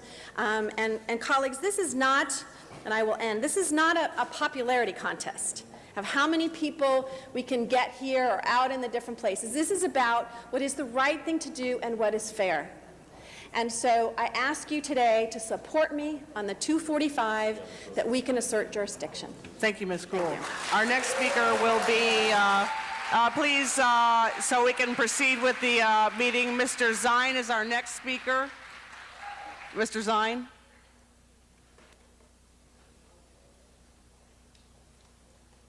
Thank you, Madam President. Mr. Grand, City Attorney, can you come to the table, please? Home Depot has 3 facilities in my district. I have one with a day labor problem, I have one with no problem, and I have one with a day labor center. I don't have a problem with Home Depot carrying on business in the community. My focus is on what is good for Sunland Tujunga, and I'm familiar with the old Kmart site. When I was with the LAPD, I worked that area, and I'm very familiar with that community. I'm familiar with the old Kmart, familiar with the site, which would accommodate a large store, whether it be a Home Depot, a Lowe's, or a Target, or whatever be placed up at that community. My focus on it is reality of what we as a council do legally and what the City of Los Angeles does legally. I understand from Councilmember Gruhl's comments is that Home Depot came in with the initial some modernization, some revitalization of the facility. And I know the change orders take place. And as it went up the ladder, and that's my question to you, Michael, did it go from a remodel facility that was already built to modernize it to get it in operation, or did it go as what we're hearing, a project? And I know that there's a distinction between the modernization and the project. And then the city attorney, if you can respond to the legal issues that we face from Home Depot and the attorneys representing Home Depot. I am pro-business along with Councilmember Gruhl, and this council is pro-business. We don't want to stifle business in the city of LA. We don't want to step on neighborhoods, and we support neighborhood councils. And when 700 people can come out in the community, that tells me that the community is involved, and I respect that. So we're right on that line. We're walking that line. We don't want to alienate business. We don't want to alienate the community. We want to walk that line. And the Councilmember Gruhl has a responsibility for her community to stand up for her community and not destroy business. So putting that whole package together is where we're at. And I'm sure my colleagues share the same concerns I have. We don't want to go against a colleague. We don't want to go against something that's legal. We don't want to go against the community. We don't want to go against business. So we got a big pot here. It's like the buffet. Which one do we pick and which one do we select? That's right. We go with Home Depot, we alienate the community. Go with the community, we alienate Home Depot. How do we make this work in the legal perspective? And both of you can answer those multiple questions. Michael first, please.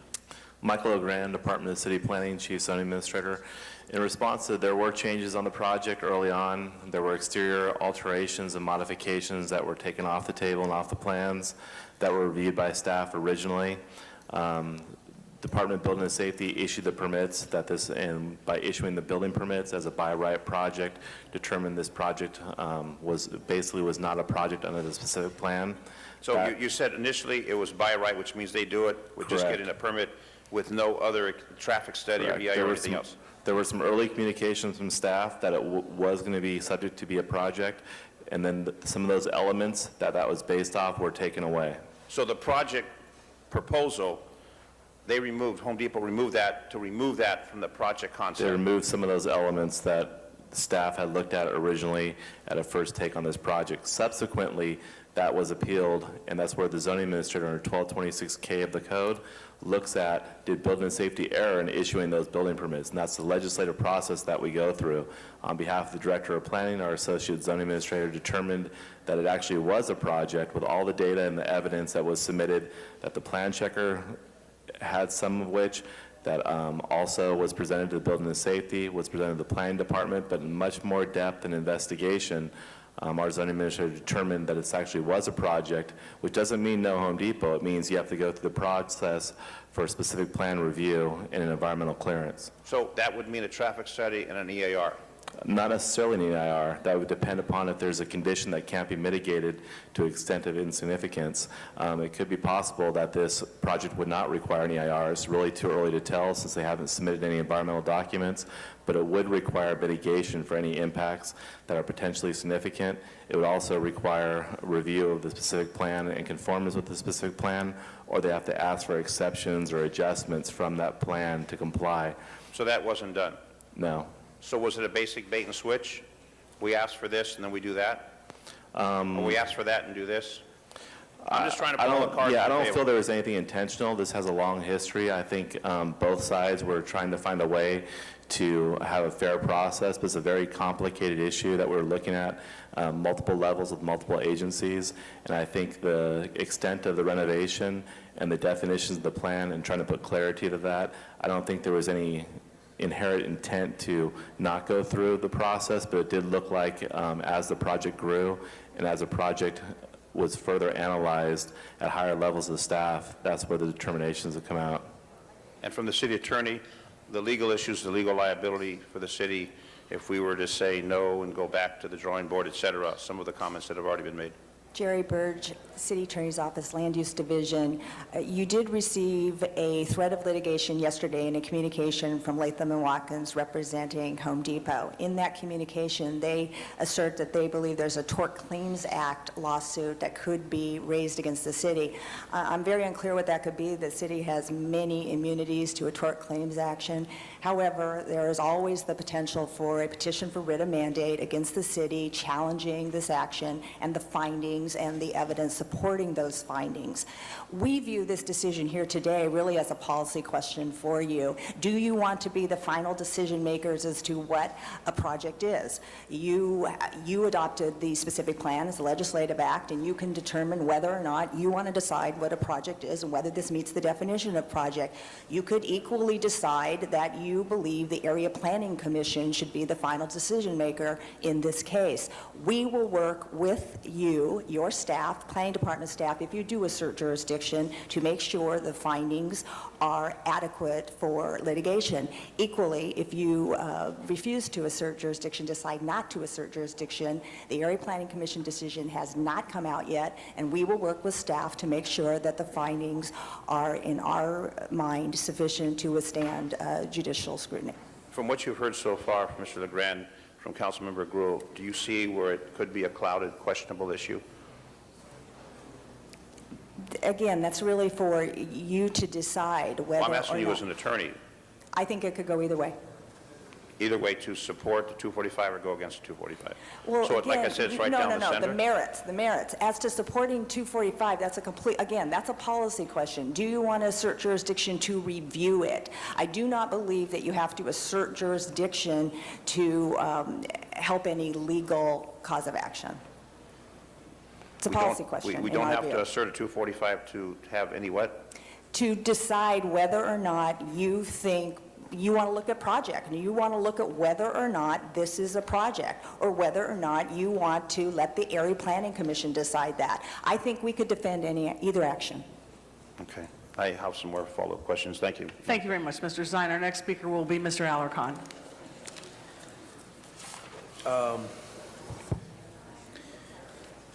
I'm the new kid on the block, again.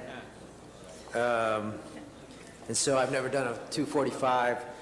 My personal view is that if one of my colleagues wants a 245 something, then I'm going to lean very heavily toward their discretion. It's their district, and I let them judge. But on the merits of this particular issue, it seems to be much broader than this particular site. To take jurisdiction is one thing, but to determine that this is not a project, whether or not it is a project, could have far-reaching effects. My understanding is that the specific concerns are additional fencing around a proposed garden center, some structural beams to uphold some additional air conditioning that were used to determine that this, they're making the case that this is a project. Now, if we were to determine that in fact it was a project, would we then be creating a precedent for all future businesses that might want to upgrade their air conditioning and put structural beams in, and therefore would we be subject to further potential litigation if a Kmart on the other side of town wanted to upgrade in this particular fashion? It seems to me that we want them to put new air conditioning. We want them to put, please, I'm not there yet. It seems to me we want upgrades in buildings, particularly where it involves energy efficiency. And if we were to decide that this were a project, it may very well discourage future projects where we want them to be more efficient, but they don't want to because they don't want to be determined to be a project, but they might get challenged by the community and then brought into city council and sued eventually if we were to make a decision that is contrary to the decision that we might render here to support that in fact this is a project.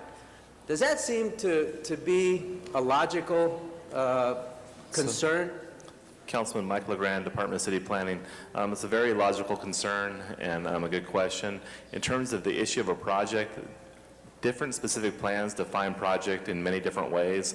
So this is really a localized issue for Sunland Tujunga. This specific plan has a certain definition of project. These very detailed plans are what we looked at to see if this was a project, so that it wouldn't match any other case. I don't feel it would set any type of precedent that other cases outside this specific plan area, for example, in your district or perhaps on another side of town, would be viewed any differently because of any action you take.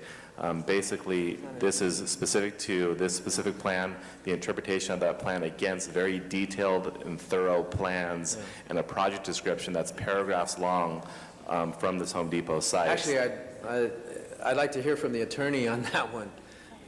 Jerry Birch, City Attorney's Office. I agree with what the city planning is stating. It is unique to this site. It is a very fact-intensive decision about whether or not this particular site meets the definition of a project in that specific plan. However, of course, once the city council makes the decision that this is a project, building and safety and planning will look at all future developments in that area with that decision in mind. Okay, colleagues, I rise to say that this is not a Sunland Tujunga issue. This is a citywide issue, and the ramifications of our decision could very well impact decisions that need to be made well into the future in various parts of the city. I have no problem with the 245. I'll vote for the 245 as a member protocol, quite frankly. But I think that as it goes through the hearing process, as it goes through the review and Plum Committee, and then comes back to us, I think we have to, we can't just use protocol here. We have to think about this in terms of what is in the best interest of the city relative to future planning that may occur and the precedents that we may set in rendering a decision here. Thank you, Mr. Alarcon. Mr. Labange is our next speaker. Thank you very much, and good morning to all. And it's Nice to see you. Thank you very much, Bill. It's good to be back. I've received a lot of correspondence about this from the people of Sunland Tujunga, and I appreciate that because I love when people have passion about their neighborhoods. And every dynamic in Los Angeles is changing quite rapidly. Wouldn't you agree? Yes. How long have you been with the planning department? 10 years. 10 years. So in your 10 years, what have you seen in cases like this?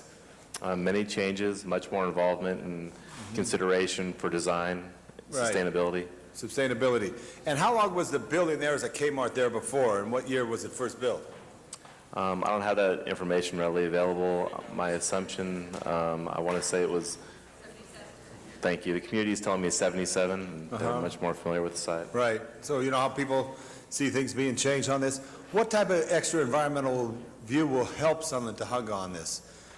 Well, if this is determined to be a project, after the 245 process is carried through, there would be an environmental assessment form in which would trigger a traffic study, as well as we'd look at air quality. We'd look at many issues in terms of aesthetics.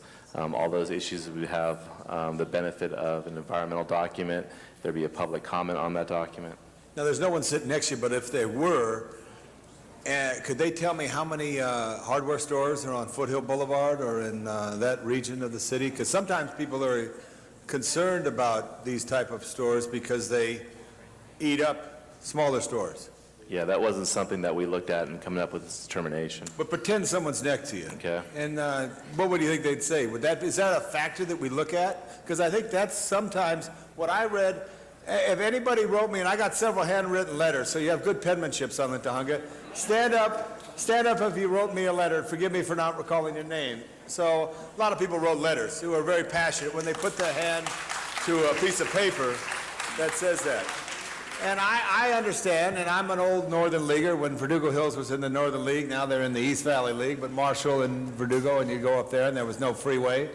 And I remember when the freeway came through, and I remember there's a little reservoir up there for you, and all the power in Los Angeles controlled right there in the neighborhood. Do you know that? Not many people know all that power in that little building up there off the road there. Anyway, I think the councilwoman of the district is asking for a legitimate request to go through this process, but it may not reach your ultimate goal. You got to understand that because there's a lot of forces in this. It is a building. You live next to an interstate highway. There's a lot of arguments for it, but I think the extra review will help make the guidance and make up for who's not sitting next to you. You know, give that type of extra review because I think it's important to look at it that way. This is passion. They're passionate on the marketing of home improvement, which is real important. I can understand that. And I go to Home Depot, but I go to Ballard Hardware and Hyperion more often than I go to Home Depot. But I do go to Home Depot sometimes, and that's just how we work in this particular lifestyle. But it's a changing dynamic is that we live in. So I'm going to support the 245, but I do know, though, because I have 245. If I have 245 anything, Mr. City Attorney or Madam Clerk? I believe you have. You know, I think I didn't get the votes for it. I think what I wanted the last time, I think, if I remember right. I didn't have the same thing there. So regardless of what happens here, I believe in the extra review for a project such as this may give some guidance.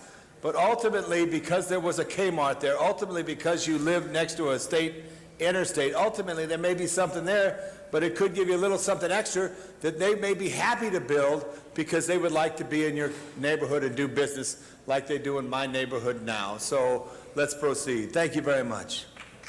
Thank you very much, Mr. Labange. Our next speaker is Mr. Rosendahl. Thank you, Madam President. And again, welcome back from Germany, Tom. It's good to see you. We missed you.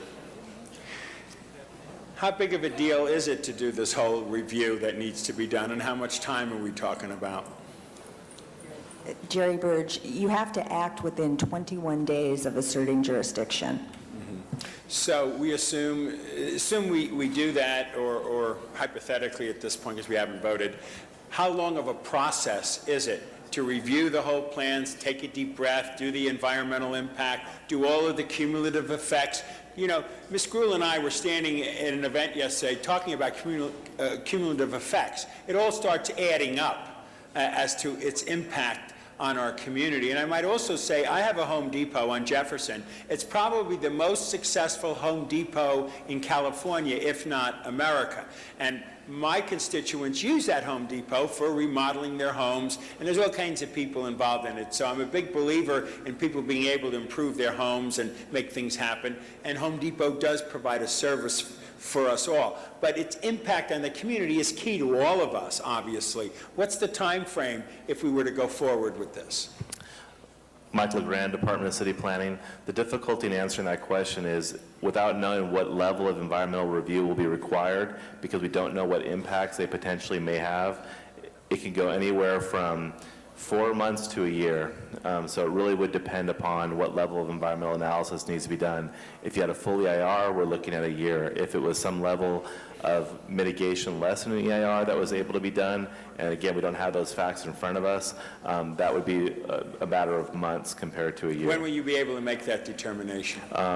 If this Prop 245 went over and the APC action was overturned and Home Depot filed for their applications, that determination can be made within a matter of probably 30 days from the time they submit their applications. So what's the big deal? You know, what's wrong with the community having a voice in a process every step of the way, transparent and open and engaged? I mean, if I could ask Home Depot to come up and explain to me, from a business standpoint, what's the big deal? In front of that Mr. microphone? Rosendahl, they've had their time to Oh, they have? speak. Yes, they have. And if we They've do... spoken? Okay, great. Yeah, they've already spoken. They've already made Yes. their points. All right, so if you can direct your Well, from questions your to the staff of perspective, the city. it's 4 months to a year would be the analysis of it. Correct. And that would give us a comfortable feeling of how it might fit in within the community or not fit in. You would have mitigation. There'd also be a review of the design of the building, the facade, how it fit in with a specific plan. Yeah, well, we work for the people, so I'm obviously going to support Ms. Gruhl on this motion. Thank you. Our next speaker is Ms. Hahn. Ms. Hahn? Thank you, Madam President. Well, I just rise to also indicate my support for Councilmember Gruhl in her bid to assert jurisdiction on this matter. And I will tell you, things have changed. Things have changed. In the old days, before our new city charter and before the creation of neighborhood councils and area planning commissions, in the old days, this would have happened, and the community would not have been part of the process. They would have sort of learned about it after the fact. So we do have a completely different process today than we did many years ago.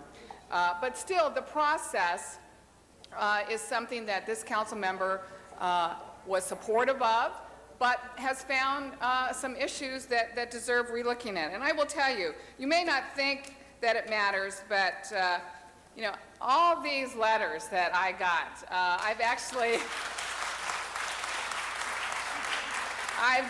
actually looked at every one of them and have read them, and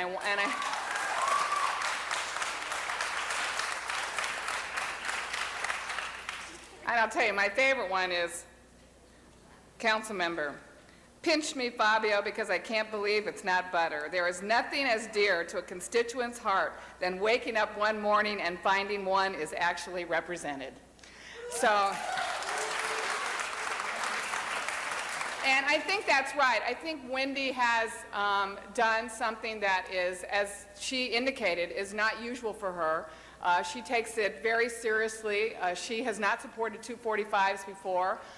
She certainly does have her credentials as someone who is business friendly, but I think she laid it out very well to the rest of us. This is not about whether or not there is a Home Depot there. It is not about whether or not there are jobs. It is not whether or not we're allowing a business like this to help homeowners improve their home. That's not what's before us today.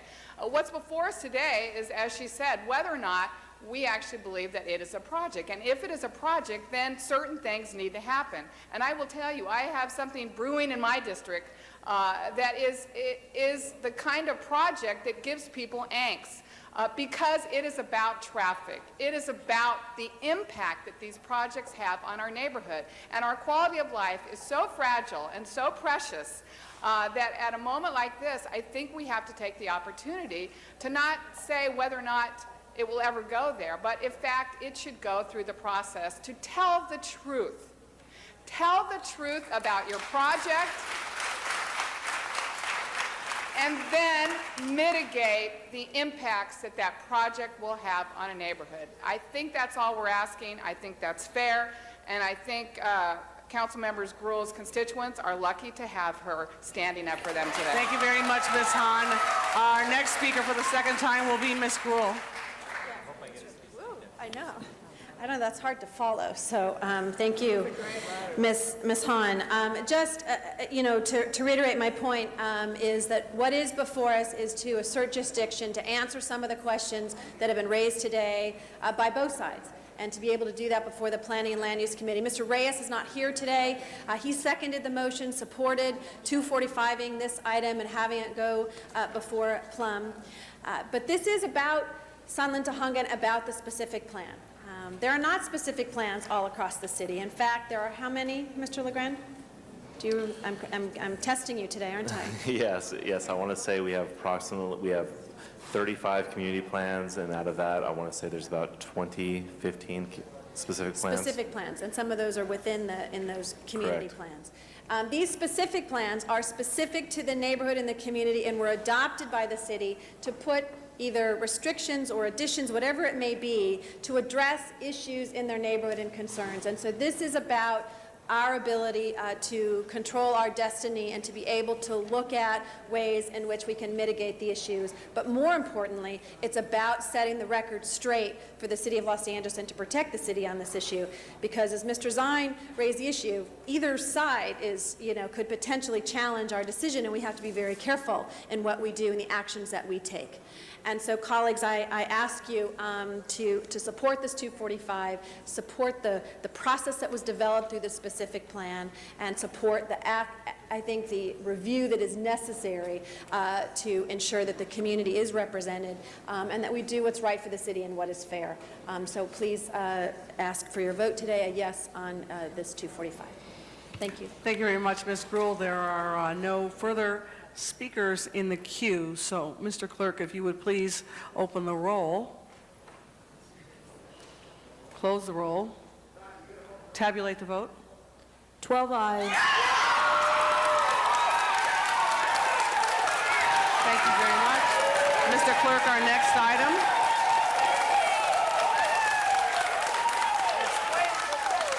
Item 34, called special by Councilmember Rosendahl.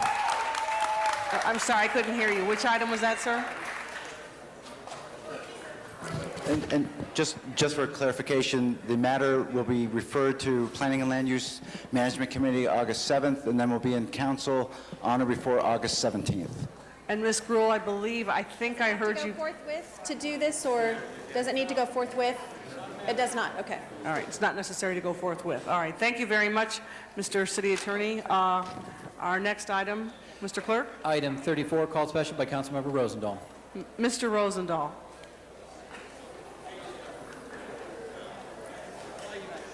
United. I'm sorry, just for the record, the City Attorney has recommended that we send item 30 forthwith. And again, I believe we're on item 34. Mr. Rosendahl. Thank you, Madam President. Item 34 talks about United Airlines having a route between LAX and Shanghai. United Airlines has to get its proposal in a couple of days to be considered for Los Angeles. There are 4 other cities, Chicago, Dallas, and Seattle, that are also looking at it. And I strongly want us to be in the play for this, but there are a couple of issues, Madam President, that I want to make sure my colleagues understand. First of all, when we speak regionalism, we're talking about a real direct flight to Ontario as well as to the LAX place. Ontario makes sense because the Inland Empire has a substantial amount of Chinese Americans that don't need to drive all across the gridlock region to LAX, but could do a nonstop direct flight out of Ontario to Shanghai.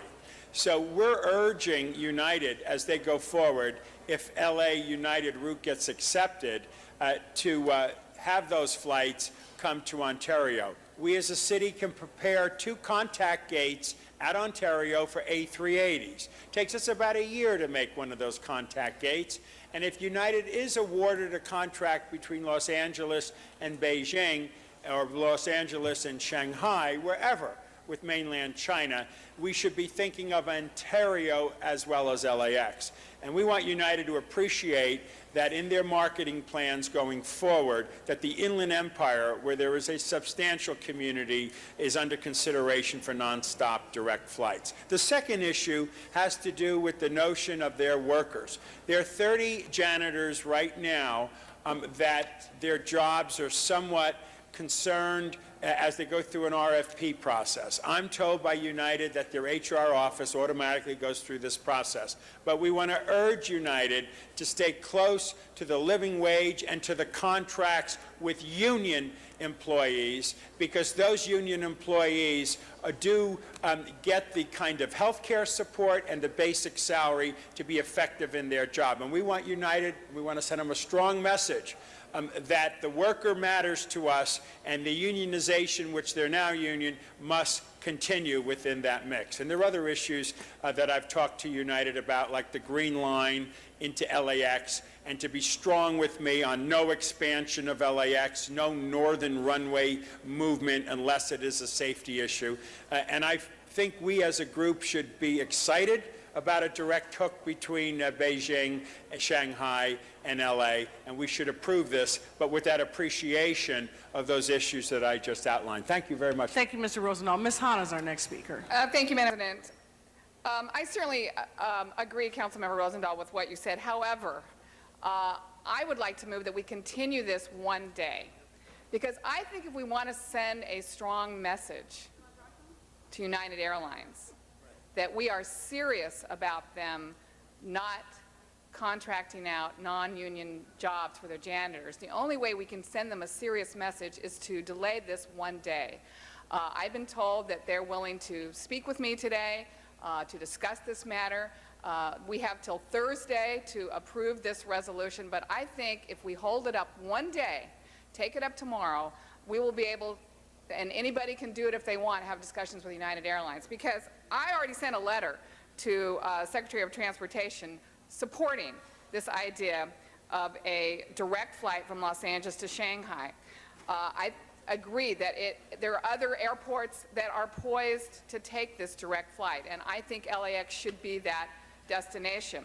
But I will tell you, let me tell you what this daily flight from LA to Shanghai would mean to our economy. It's $156 million in wages, about 3,000 direct and indirect jobs, mostly in the high-wage manufacturing arena. It's an estimated 4,000 tons of cargo imports and 2,000 tons of cargo exports. So it is a moneymaker. But this is where the lowly janitor, is in jeopardy of losing their decent wages that gives them respect and dignity.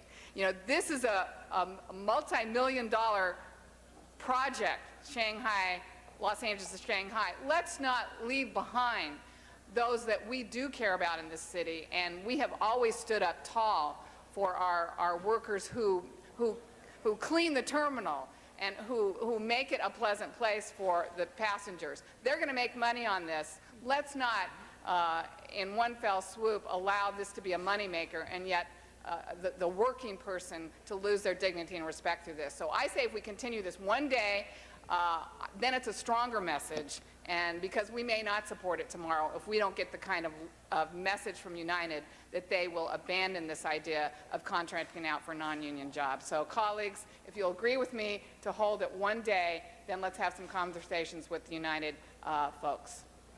Mr. Alarcon. I'm happy to second Ms. Hahn's motion to continue this matter one day. If we are going to send the proper message of economic development, it has to, the message of economic development has to reach all the people of Los Angeles, not just corporate America. In this case, United Airlines is not playing right with the janitors. We have a longstanding policy of operating our airport with good quality of life standards relative to wages.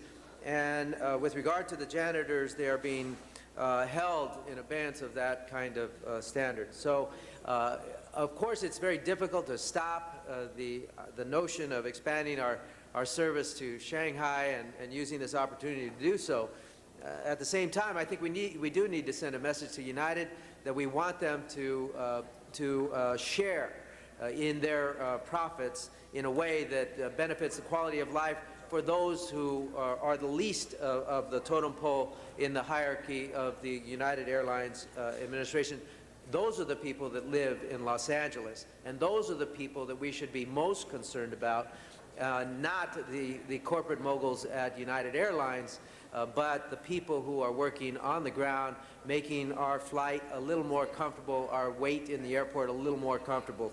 And so I urge you to also join with Ms. Hahn to continue this matter one day, to send a message to United that maybe we can't stop this one, but we will heed this message in the future relative to other things that United might be considering doing. Mr. Labange? I support the one-day continuance. I have a question. Is anyone here for the airport department? Because you want the plane to go to Ontario? Is that the question? I mean, no one's here from the airport department. You want me to respond to that? Yeah, is that okay with me? First of all, I'm going to obviously support a one-day continuance. It's a no-brainer for me. But the point is, we don't want everything shoved into LAX. But here's the problem. We should have a discussion on that, if that's you're saying Ontario, because the problem is not LAX. The question that always amazes me, Bill, is they say 77 million people go to LAX, or is that true? It's 64 million. 64 million, but 52 million stay there at LAX. They get on another plane and go someplace else. Correct. So the fact that you send it to Ontario doesn't help the people who are coming because they make connections here. So there's a question there that if someone from the air department could come down tomorrow, maybe they could answer that. I understand your talk about regionalism, but also having just experienced the airport, and thank you for your welcome back. I don't know if you want to still welcome me back. I do have a question on how we look at that issue. And the next question, I just got to ask our city attorney, since we're going to continue this for the day. The question that Ms. Hahn asked, just want to know the formalities there. Is an issue that she has with, as it relates to not this line, but for how they're treating some alleged contract workers? Is that, what's the have you been listening, Mr. City Attorney? I don't want to get you in trouble. No, I've been listening, Mr. Labange, and there's always concern if the City Council ventures into any kind of labor dispute. So we'd appreciate being able to discuss this matter between today and tomorrow with Councilwoman Hahn. Yeah, so and the Mr. best thing for me, Rosendahl. Ms. Hahn, to be our representative and work with them and see what happens, but it may or may not be our, what our basis of our vote is yesterday or tomorrow or whatever the next day comes. Thank you. I asked, as Ms. Hahn did, for a continuance. Thank you, To Mr. let her allow that. Labange. Mr. Rosendahl, and then Ms. Hahn will be after Mr. Rosendahl. Yeah, I just wanted to comment. Of course, we continued the item last week when it was on consent to just pull it out of the dark and put it in the light so we could have this discussion last week and today. And I certainly support one more day extension. But Mr. Labange, we couldn't get LAWA to come here today. They were too busy somewhere else, and I'm not too pleased by that. We need to have LAWA here when we talk about the long-range regionalism. We do know the Inland Empire has a substantial Chinese-American community that would appreciate them being respected and not making everybody transverse the gridlock Southland. There can be nonstop direct to there with passengers back and forth. They need to do marketing studies to figure that out, Mr. Labange, but we want to encourage them as they go forward to not just think of LAX. We're 18 million people in this region, and I've had enough of LAX expansion. We need to regionalize our airlines and go forward with that in a very positive way. But I do support Ms. Hahn's motion, so. Thank you very much. Ms. Hahn.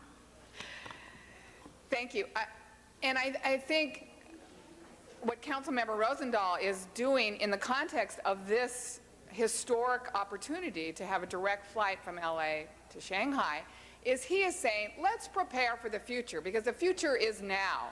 And the A380s, folks, are here, they're coming. What we need to do, we were told that an A380 gate took 9 months from beginning to end. We need to be constructing at least 2 of those gates at Ontario right now so we can prepare for the day when we have A380s to come to Ontario. I think we've been so short-sighted in the fact that we're not even prepared to embrace regionalism. To embrace regionalism is not just talking about we have to build the gates. Also, if that plane was ever diverted from, if any A380 was ever diverted from LAX for a security reason, for a weather reason, we have no other airport that would be able to accommodate the embarking and disembarking of an A380. So you're a visionary, and I think in the context of what we're doing today, we can talk about union issues and we can talk about the idea of embracing regionalism so that we can share the benefits of air traffic and the burdens of air traffic with the entire region. Thank you, Ms. Hahn. Our next speaker for the first time is Mr. Smith, followed by Mr. Labange. Thank you, members. I have no problem with delaying one day. I think it's unfortunately unnecessary because the whole concept is, does the City of LA want this or not? Is it beneficial to Los Angeles or not? We are the central point for trade and commerce to the east. China is the largest trading partner of America now. We need to be paying attention to that. What Mr. Rosendahl suggested is that Ontario needs to be a part of that. I have no problem. In fact, I embrace that, and I suggested to Bill just now, maybe as a council we should pass a separate resolution asking United Airlines to shift 1 or 2 flights a week to Ontario to start with and build that trade up out of that airport as well. And maybe, in good luck someday, Palmdale, who knows. But the point is that we need to look at that issue. To delay it today, I think, is unnecessary because we need to make a very strong statement. LA understands its role in the world economy as the major funnel point for trade and commerce with the East, and we need to go forward with that. If you want a day to discuss those other issues, that's fine, or we could take action separate to this for those other issues that you have with the unions or Ontario. That's totally appropriate. I wish we would just approve this today and move on. I'll go along with the one day so you can get your issues resolved. But I think we need to take what Mr. Rosendahl suggested to heart and come back with a policy that either we all sign a letter or we pass a resolution as a council asking United to consider in this plan Ontario at least as a 1-2 day a week trial to see if they can build that market up. So with that, I'll go along with the one day, and I thank Mr. Rosendahl for those ideas and that vision. We need to embrace that, and I hope we'll all support him in that. Thank you very much. Mr. Labange for the second time. Madam Clerk, could you invite someone from the airport department to come, Mr. Clerk, tomorrow, so they could discuss this? We can let airports know. No, just invite them and say that. For some reason, they didn't come, and I think they're, you know, and I think we have a lot to learn. And you talk about vision, Janice. We all have vision, and the vision is the practicality of how an airport operates right now and what they're doing. I'm sure United Airlines and other airlines study this stuff faster, Mr. Rosendahl, than we do. Airlines study this faster, and they look at people, and they look at how they could move them to another plane. When I met with the people in Mexico and Mexicana Airlines, they spoke of their United and Alliance partners and how they move people around the world through our facility. So we have to work and balance it out. Thank you. Thank you very much, Mr. Labange. We have one speaker card, Mr. Matthew Dowd. Thank you. Yes, Matt Dowd. Just for all the Channel 35 people, I've got to tell you that since there's now a political speech zone, they're talking about making a Venice, I have to keep up my political activism, which means I have to weigh in on these issues which involve the district that I reside in. But what I don't understand is we had a big Home Depot thing, and they had some very valid issues, but everyone voted along protocol. It's like, no, well, if it's good enough, so why isn't it good enough to vote with Mr. Smith today? Why are we having these continuances? I think he's getting ripped off. Let's just put this one through. It's a no-brainer, isn't it? You know, I think the A380s are a mistake, too, because he raised a very valid point. If there is a security issue, a terrorist issue with those planes, and they come from China, so we're just trusting China to make sure, you know, good people only are on those planes, and then they can't land at LAX, where do you put it? I mean, is Edwards Air Force Base, they land the space shuttle there. I don't know if you can put an A380 down there, but then you got the gate issue. So I was against those from the very beginning, but I guess the mayor wants to move ahead, another harebrained scheme from that guy, but it's in my district, LAX. It's an important one. I got to keep up my political speech. I want to say hi to all the students, everyone. This is how it works at City Hall. You come down for public comment. Be a political activist. The Thank you city very much, invited sir. me. You're off topic now. This is not public comment, so if you don't want to Okay, comment well, on the item before us, Let me then, let me mention one more time that I don't understand why everyone votes with the protocol on an important issue, and in a simple resolution like this, we got to play around. Thank you very much. We have another speaker card from Brian Rudiger and then Mr. Rosendahl.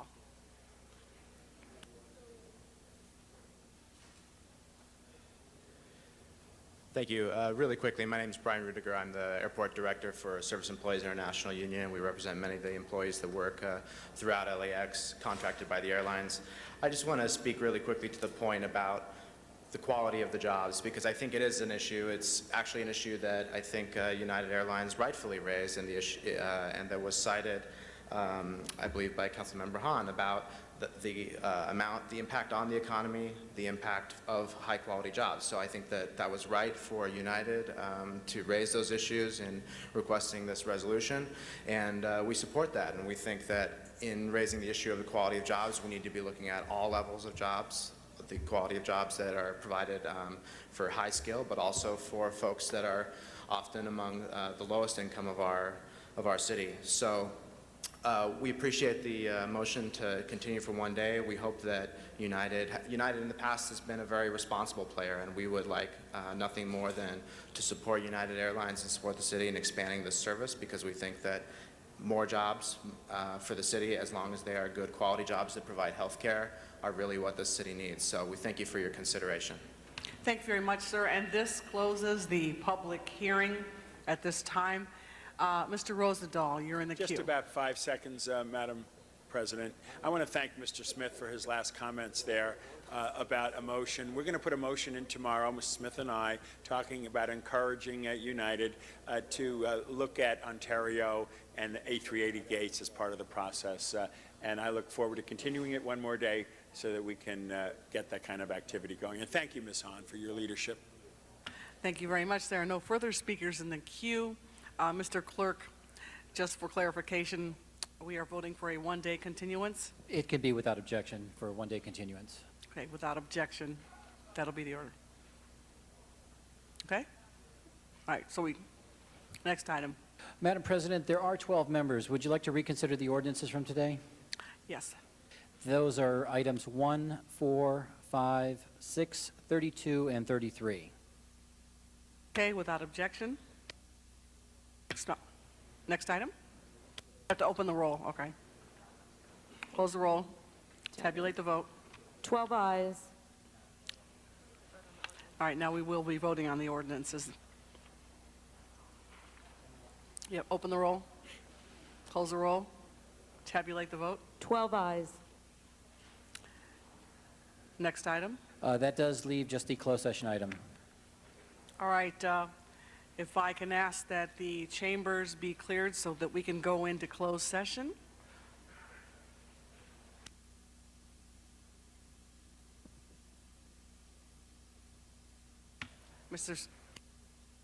Great. All right, so if you can assist us in closing, clearing the chambers so we can please go into closed session.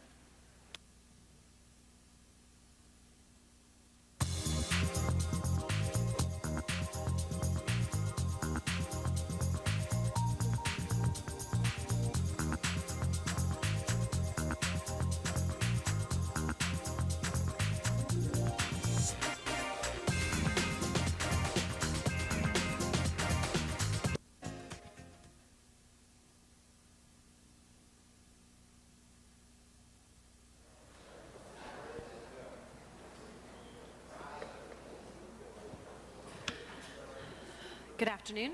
We are back in City Council. I'd like to acknowledge our city attorney for clarification of the action we took in executive session. Thank you, Madam President, and after I recite the settlement, the council will be voting on this also. The proposed settlement is the city agrees to release Burrito King's proposal bond and performance deposit. City agrees to pay Burrito King $95,500 for value of the fixtures. City agrees to authorize approximately $40,000 in unpaid rental, amortized by Burrito King for equipment purchases. Burrito King agrees to vacate the premises by August 9th, 2007. Burrito King agrees to pay the department for rent for June and July 2007, and Burrito King to voluntarily waive its right to bid or propose on a city contract for 3 years from the date of the settlement. Thank you. Do we need to vote on that in public session? Okay, Madam Clerk, open the roll, close the roll, tabulate the votes. 12 ayes. Thank you. That item's been approved. Forthwith, please. Next items. Council has motions for posting and referral. Those will be posted and referred. The desk is clear. Thank you. Do we have announcements today, colleagues? Yes, Mr. Labange. Just returned from London and Berlin. I represented us in Berlin, our sister city, for the Volkfest, where they had a very nice program sponsored in part by our mission in Europe to encourage tourism. And it was very good to see the positive feeling towards Los Angeles. Thank you. Any other announcements? Yes, Mr. Parks. Thank you, Madam Chair. I have two announcements. One, our Greater Los Angeles African American Chambers having their summer mixer and also membership drive on August the 2nd, 6 to 8:30 p.m. Thursday at the Marriott Downtown Hotel at 333 South Fig. And also the St. Andrews Park is announcing their annual jazz festival. And that's at 8701 South St. Andrews on Saturday, August the 4th. Thank you. Any other announcements? If not, I know we have adjourning motions. If everyone could please rise. Colleagues, I know Mr. Zion is going to, two of the officers that passed away, I do want to add an adjourning motion for June Bratton. June Bratton is the mother of Los Angeles Police Chief William Bratton, who passed away on July 29th, 2007. Mrs. Bratton was a resident of Boston. She was married to her husband, William E. Bratton, for over 6 decades. She will be deeply missed by all of her family and friends. I know that Chief Bratton had been frequently going back to visit her because she had been ill for the last couple of years, and we send our condolences. She is survived by her husband, William E. Bratton, son, Los Angeles Chief William F. Bratton, and his wife, Ricky Kleinman, her daughter, Patricia Bratton, her grandsons, David P. Bratton and Kyle Bratton Ostrich. And so we do send our love and condolences to Chief Bratton and his entire family for the loss of his mother. Mr. Alarcon. Members, obviously, I'm going to defer to Mr. Zion on Detective George Saleh, but I do, obviously, he, having worked in a mission station, will be sorely missed by the station, and certainly my office, who is working very closely with that station, feels the loss as well. In addition to Detective Saleh, I would like to adjourn in the memory of Lita Mares Porras. You probably have seen her on TV because she used to be a wrestling champion and was well known in the wrestling industry as Lita Latin Hellcat Mares Porras, and she unfortunately passed away recently. She was born in Eagle Pass, Texas on March 9th, 1938. She was advised to play sports by her doctors because she had way too much energy. She tried out and had a brief stint with the Los Angeles Thunderbirds of roller games. I'm sure many of you remember watching those, and some of us even in black and white. Maybe not Tony.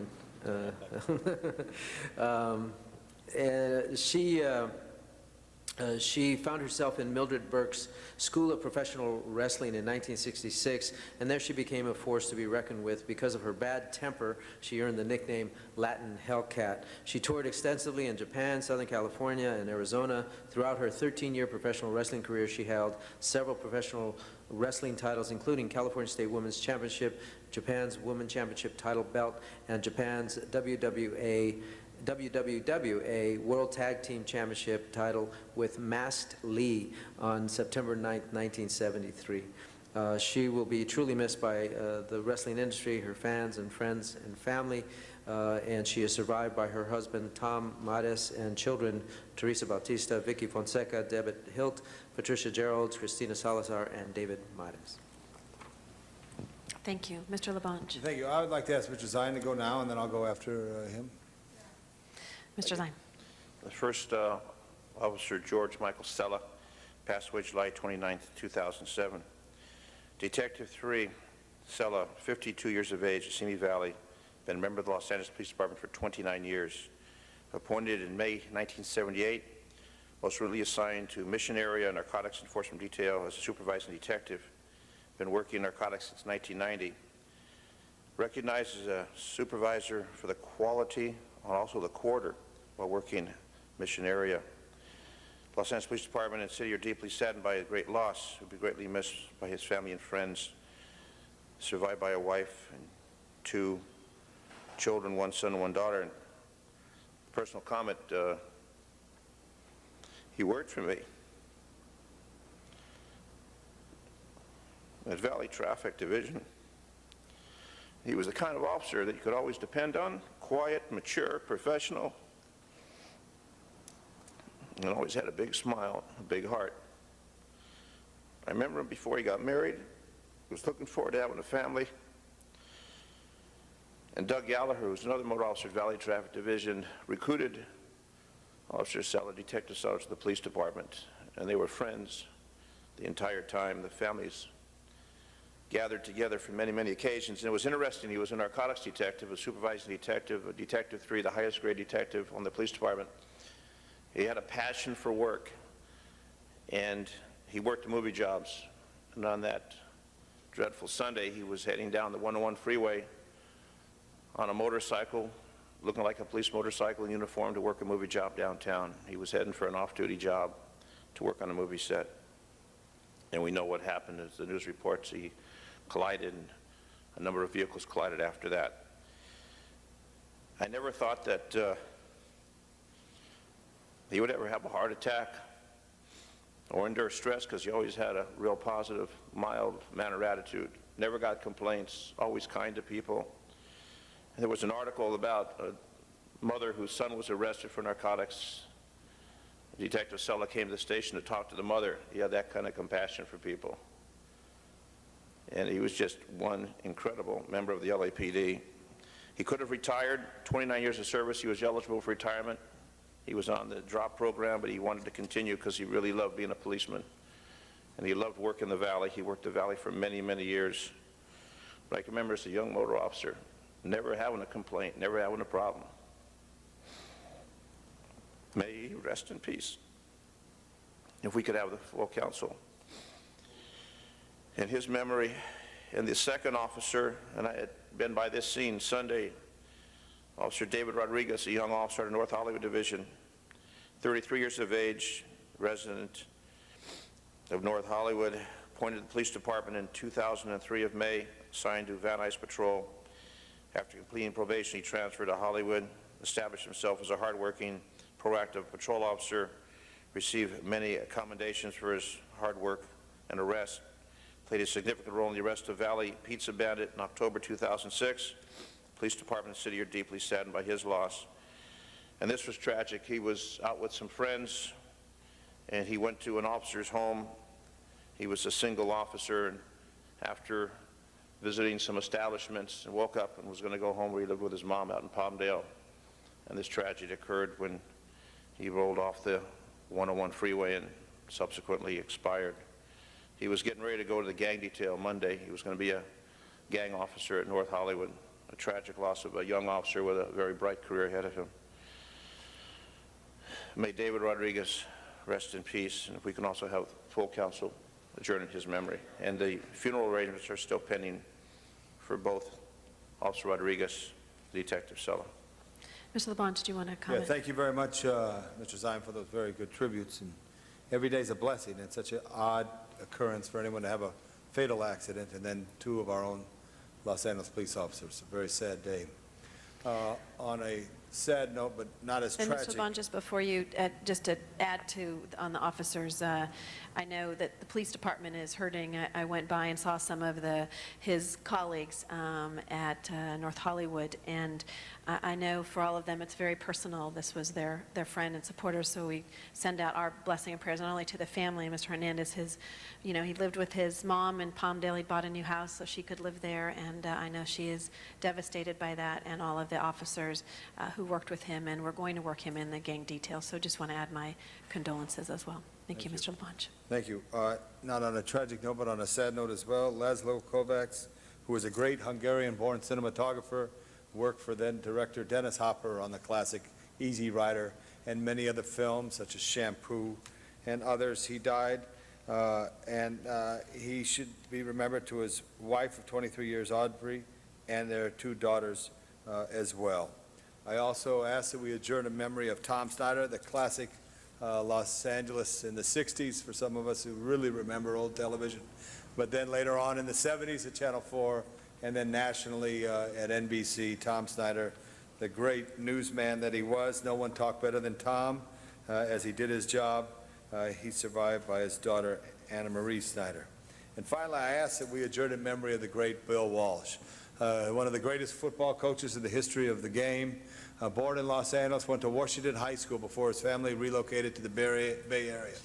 And he was a great coach in many, many years.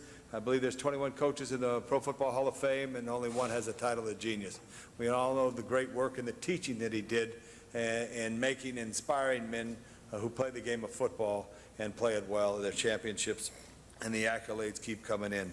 On a personal note, I knew Coach Walsh when I was a high school football coach and attended a seminar in Anaheim, and he spent time with me to talk about the offense that John Marshall High was running. And it was later on years, just last year, saw him in Hollywood at Jim Gray's Star Ceremony and visited with him. And I was to go up to the Bay Area this weekend to present him on behalf of the Coliseum Commission a commendation. We mailed it up last week because of his illness was rapidly catching him. But Bill Walsh is a beautiful man who was a great inspiration.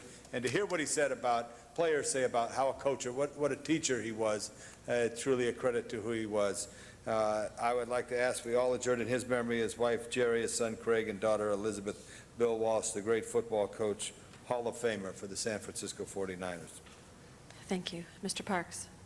Thank you, Madam President. I have three adjourning motions. I'd ask that we adjourn in memory of retired Chief of Police Robert Korlak, who passed away on Friday, July 27th at his home in Penngrove.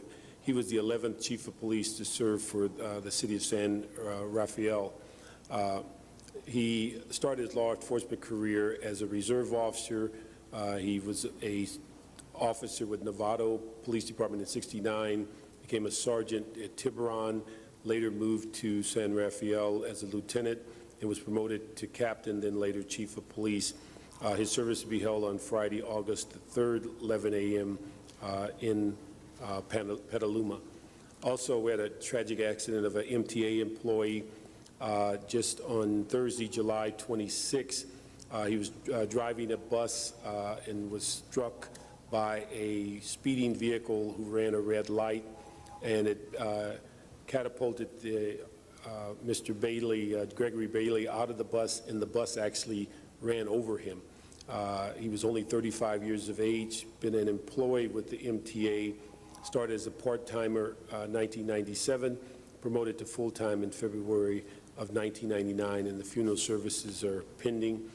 And then finally, ask that we adjourn in memory of my great-aunt Marjorie Leday, who was born 1917, to Frank and Emma Matuire, born in Bunkie, Louisiana, a resident of Beaumont, Texas most of her life, where she was a coordinator for the Best Year Senior Citizen Center. She left a host of relatives.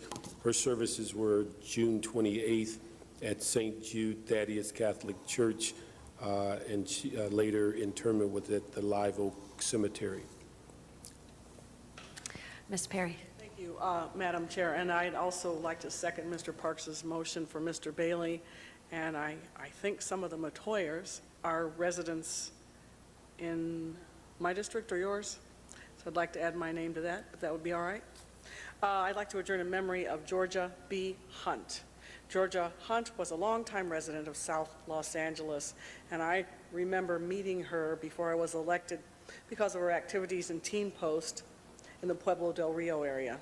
She was always active in her community, worked for the Boys and Girl Scouts, Teen Post, Campfire Girls, and she was a youth director at her church. She always found ways to take young people on trips out of the community, out of the city, out of the state, and sometimes out of the country. She said that there was always the potential to broaden their vision, give them new experiences, make the world a bigger place for them. Sometimes it was difficult for her to take kids out of the community without having proper resources, such as money and transportation. But she was known as a determined woman, and she never gave up. She would often use public transportation to take kids out of the community and on new adventures throughout the city. In addition to her trips, she helped arrange job training for young people, helped them find work, and most of all, encouraged them to succeed. She mentored many generations of young people in this city and allowed them to see past the invisible walls of their community. She was a wonderful mentor and a friend and a woman who touched the lives of many children and their families, and she will be greatly missed. Her service will be Saturday, August the 11th, the auditorium of Kedron Community Mental Health Center at 4211 South Avalon Boulevard. Thank you, Mr. Smith. Thank you, Madam President. It was a tough week for the Los Angeles Police Department. We also lost a reserve police officer last week. Asked the council to adjourn in the name of Reserve Police Officer Harry Lloyd Nelson, serial R2391, who passed away on Wednesday, July 25th in Glendale, California. Reserve Officer Nelson was born on June 10th, 1927 in Minneapolis, Minnesota. He's appointed to the Los Angeles Police Department on May 17th, 1993. He was last assigned to the Northeast Detectives, where he served with great pride. Officer Nelson was greatly missed by his friends and family, including those in the Los Angeles Police Department. He's survived by his daughter Melody, son Gage, and 2 grandchildren. Thank you. All members, thank you. Any other adjourning motions? If not, Madam Clerk or Master Clerk, please call the roll. Meeting's adjourned. Thank you.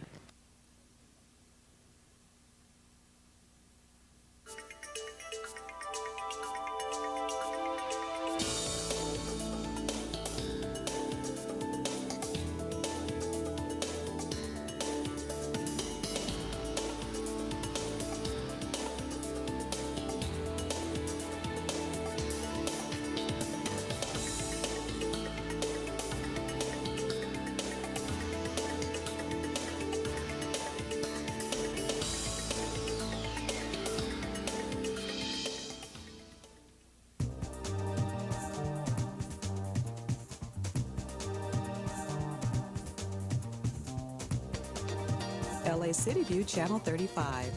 Your city, your channel. We now join our scheduled program in progress.